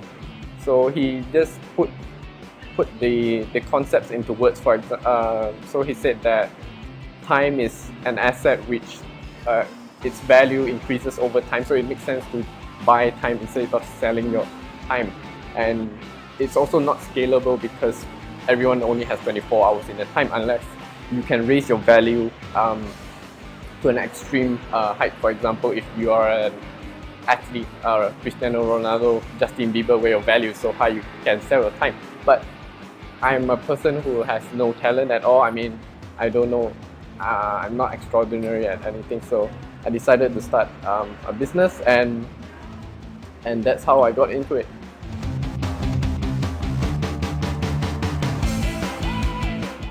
So I do many things actually. Like I said, I create my own products. I have many digital products such as plugins, I have ebooks, I have audio courses, I have video courses, stuff like that. And I also promote affiliate products on the side, such as CPA offers and ClickBank, and also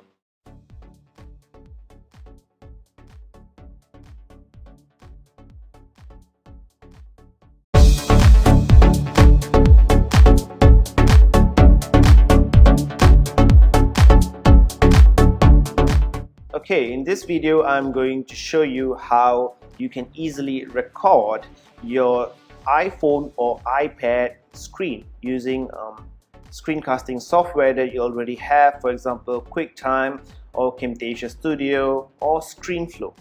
So the critical component in recording your screen of your iPhone or your iPad without actually jailbreaking the device is to project the screen of your iPhone onto the screen of your desktop. And of course, in Apple we use the AirPlay method to do it. So I want to introduce Reflector. Reflector is not a free software. You can try it for free, but eventually you'll need to buy it for $14.99. So what Reflector does is basically make use of the AirPlay feature in all iOS devices and allow you to mirror what happens on your iPhone or iPad onto the screen of your desktop, and from there you can continue to record what actually happens or your interaction with your iPhone. So you'll want to do this, of course, if you have actually released an iOS app on the App Store and you want to demo or you want to make some sales for it. But you can also use this method of making videos to create review sites. For example, you can create review of popular apps in the App Store, or you can also create reviews on games, etc. Choose any topic, and if you use this method properly, you can create quite a unique website, or you can get quite unique video content out of it. Okay, so let's look at Reflector itself. So what you can see here is to get Reflector, you need to go to airsquirrels.com. Okay, and that is the name of the company, airsquirrels.com, and they have a few products over here: Air Parrot, Reflector, and Slingshot. But basically, it is all to do. Almost all the products has to do with mirroring your screen from your desktop to your mobile, or your mobile to your desktop, etc. But what we are talking about is Reflector 2, the new version. So with Reflector 2, if you can see the screenshots here, it appears as if you can use Reflector to even mirror Android devices. But let's look at the features over here. So let's click on Android. And it clearly says here, Reflector for Android does not enable Android device screen mirroring. So you can basically project your entire screen from your Android device to an iOS device, and that's how it works. Okay, so Reflector is a wireless mirroring and streaming receiver. Stream content or mirror iOS device screens to Android phones. You can't, however, mirror an Android device screen onto your Mac or your desktop. Okay, so once you have you installed Reflector, you can always click on Try Reflector over here, and you have the Mac version or also the Windows version. Okay, and now let me show you how it works. Okay, so all I need to do is click on Reflector to open up Reflector. Okay, so now Reflector is active, and you can see the Reflector menu over here. So the next thing I need to do is turn on my iOS device. In this case, I'm using an iPhone 6 Plus, and then I'm going to go to the AirPlay function over here. I'm going to click AirPlay, and then I'm going to use AirPlay to mirror my iPhone screen onto my MacBook Air, which is the screen you're looking at right now. And then I'm going to also check the mirroring options, as you can see here, and immediately you can see my screen appear on my desktop. So now I can click and drag this to wherever I want. Okay, so let me show you some of the features. It appears as if I'm using an iPhone 6 Gold, but I am not, because with Reflector you can change the skin to whatever you want. So I can change it to an iPhone 6 Silver, I can change it to anything I want. Okay, I can even change it to iPhone 5C, many options here. But really I think you only need one option, so just choose the one that you want and you can go with it. And so this is a very quick and easy way to reflect your screen, your iOS device screen, onto your desktop. Then of course you can use existing screencasting software to record it. However, Reflector also comes with its own recording feature. So you can see here, start recording. And when I click on start recording, and it shows me the recording time or the time elapsed over here. So let's keep this recording for a while. I'll show you the results, but now let's talk more about the reflector itself. So reflector does not show you the finger gestures or finger movement. It just shows you the screen, and the rest, the frame, well, that's just an image, right? So you can change it to whatever you want. So let's look at the speed of reflector itself. So remember, reflector is using the AirPlay feature on all iOS devices, and since I'm using a MacBook Air, it is using AirPlay on my MacBook Air as well. And that means that it's actually using your Wi-Fi connection. So if you find that using this method there's an enormous lag between when you actually click on an item and when you can see the corresponding movement on the screen, it means probably there's too much congestion in your Wi-Fi network. So if there are too many users in your Wi-Fi network, you may want to do it at home where you're the only person on your own Wi-Fi network. So from my own testing, sometimes it's really fast, but sometimes there is a serious lag in it. And to show you exactly how much of lag there is in it at the moment, I'm going to put it to landscape mode. Yeah, so you can put it at landscape mode, and let's look at playing a game. So on my iOS device, the game has already loaded, but on the screen you can see that the image resolution is really poor, and there is a serious lag over here. So again, this really depends on your Wi-Fi signal strength and your Wi-Fi network congestion, but it is an easy way to record it. Okay, so well, in this case I have already shifted back to portrait mode, but the device is still in landscape mode. So this is one of the reasons I don't really recommend reflector right now. It used to be the only way to do this, but now with the new operating system, Yosemite, and also the iOS 8, there's a much simpler way to do this, which I'll explain in my next videos. So I don't really recommend that you buy reflector unless you want to mirror multiple iOS screens. So with reflector you can reflector actually quit. Okay, so let me try that again. Okay, so now I'm back with reflector, and it seems to be pretty unstable. To me, I wouldn't recommend using reflector. The only reason I'm showing you this video is to show you what reflector can do. In some cases you may want to use it, as I mentioned. Okay, so what can it do? It can, of course, help you to record your screen easily, and then also you can change the skin. Okay, and most importantly, as I was saying before, you can project multiple iOS devices. So if you want to show perhaps interaction within an app from one person to another, then reflector does the job really well. You can mirror 2, 3, 4 iOS devices. You can do your iPhone and your iPad simultaneously on the same screen and record it. That is the only reason why you should get reflector. So anyway, I'm going to end this demo now. I'm going to show you the results that you can get by using the built-in recording feature of reflector. So I'm going to click on stop recording.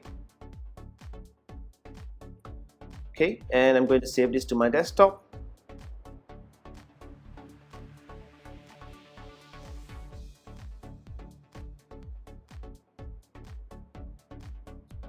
Okay, and now I have the QuickTime movie over here, and let's play that movie. Okay, so you can see the recording done by reflector over here. Of course, it's easy to use reflector to record, but really the recording function is not necessary because, as I mentioned, once the device is projected on your screen using AirPlay, you can use lots of different type of software to record it. And as I showed you in this demo, reflector seems to project very low quality versions of your screen. The images are really pixelated and there's a serious lag. If that turns out differently for you, you can always try the demo, and if things turn out perfectly okay for you, then you can go ahead and get reflector. But in the next video, I'm going to show you a much simpler way to record your iOS device screens to your MacBook or your Apple computer. Okay, so that's all for this demo where I've showed you how to record your iOS device screen using an application called Reflector.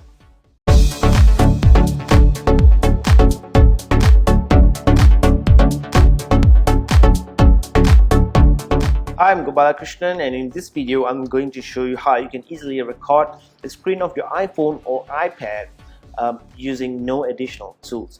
So throughout this course I have given you alternative methods to do this, but almost all those alternatives involve some additional tool or software that you have to purchase, plus all those tools and software use the AirPlay function in your iOS device, which basically depends on your Wi-Fi signal strength and also your Wi-Fi network.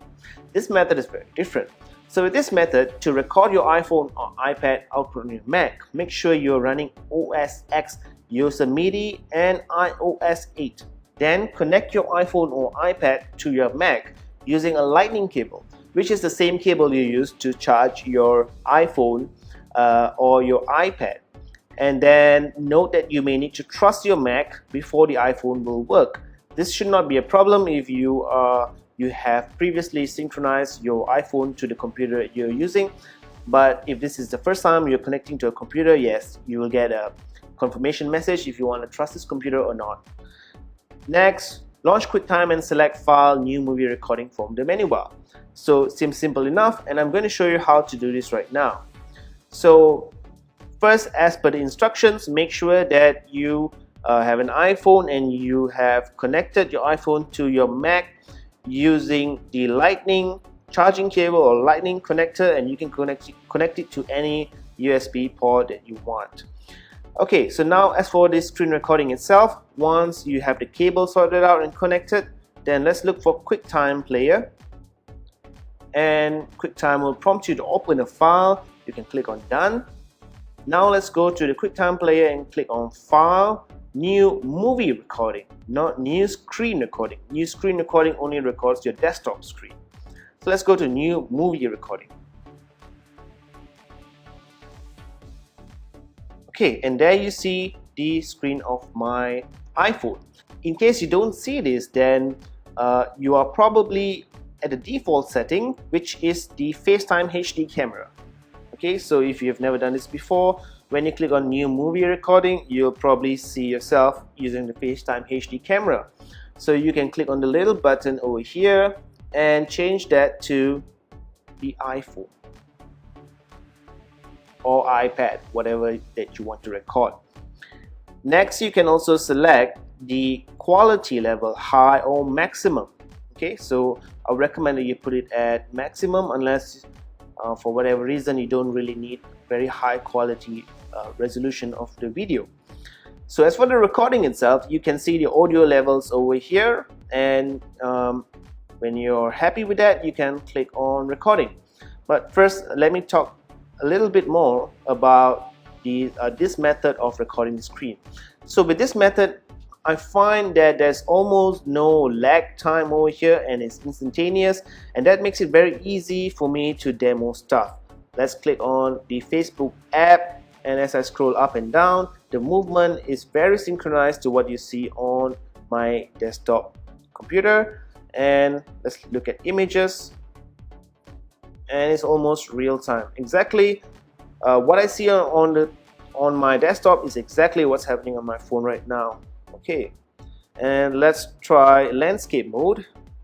So I'm going to put it in landscape mode. Now let's try something more resource intensive, like some kind of game.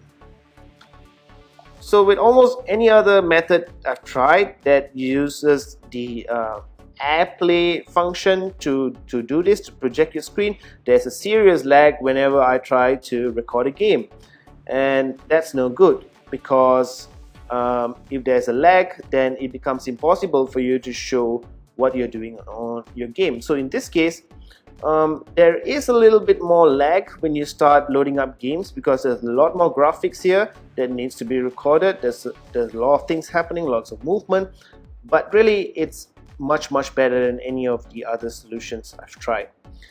Okay, so let's go back to landscape mode, and now let's start recording screen. Okay, and I'm just going to show you a little bit more demos just to see what exactly is recorded in the screen itself.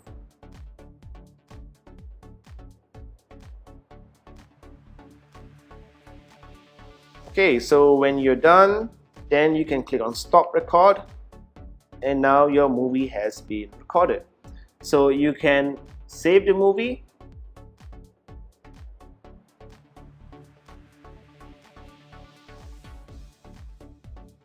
and it saves it as a MOV file. Okay, now it's done, and let's try to import that movie, or let's try to view that movie first. Okay, so here you go. Movie is ready on my desktop. Now let's try to import that into iMovie. Okay, so with iMovie, then let's just drag that and drop it to an event, an existing event, and you can see the video here. So now I can click on new movie,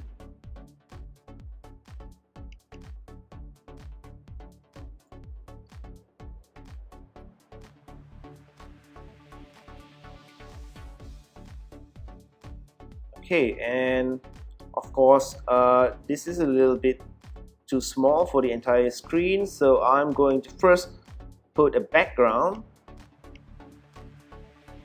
and then I'm going to put the actual video recording as a layer on top of the background. Okay, that makes it much better because you don't want to have too much of black space going on.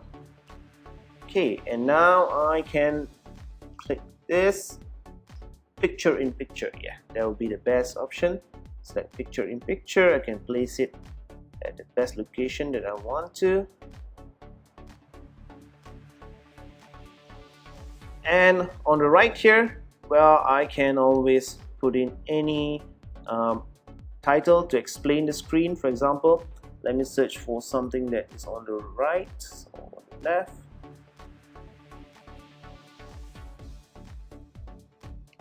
Okay, and I can put my title over here. I can move the screen to the right. There you go. So now I can put in the name of my demo.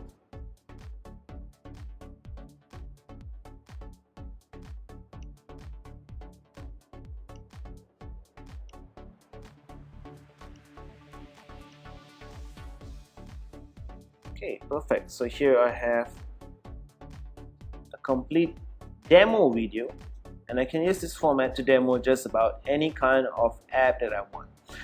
Of course, this is in portrait mode, and if you want to demo in landscape mode, then you can use the entire screen. It will fit almost perfectly if you are using iPhone 6, and if you are using the iPad, also probably a little modification is required, but in landscape mode you should be able to fill the entire screen. So that's how easy it is to record the screen of your iPhone or iPad without any additional software, using the included QuickTime player in your Mac.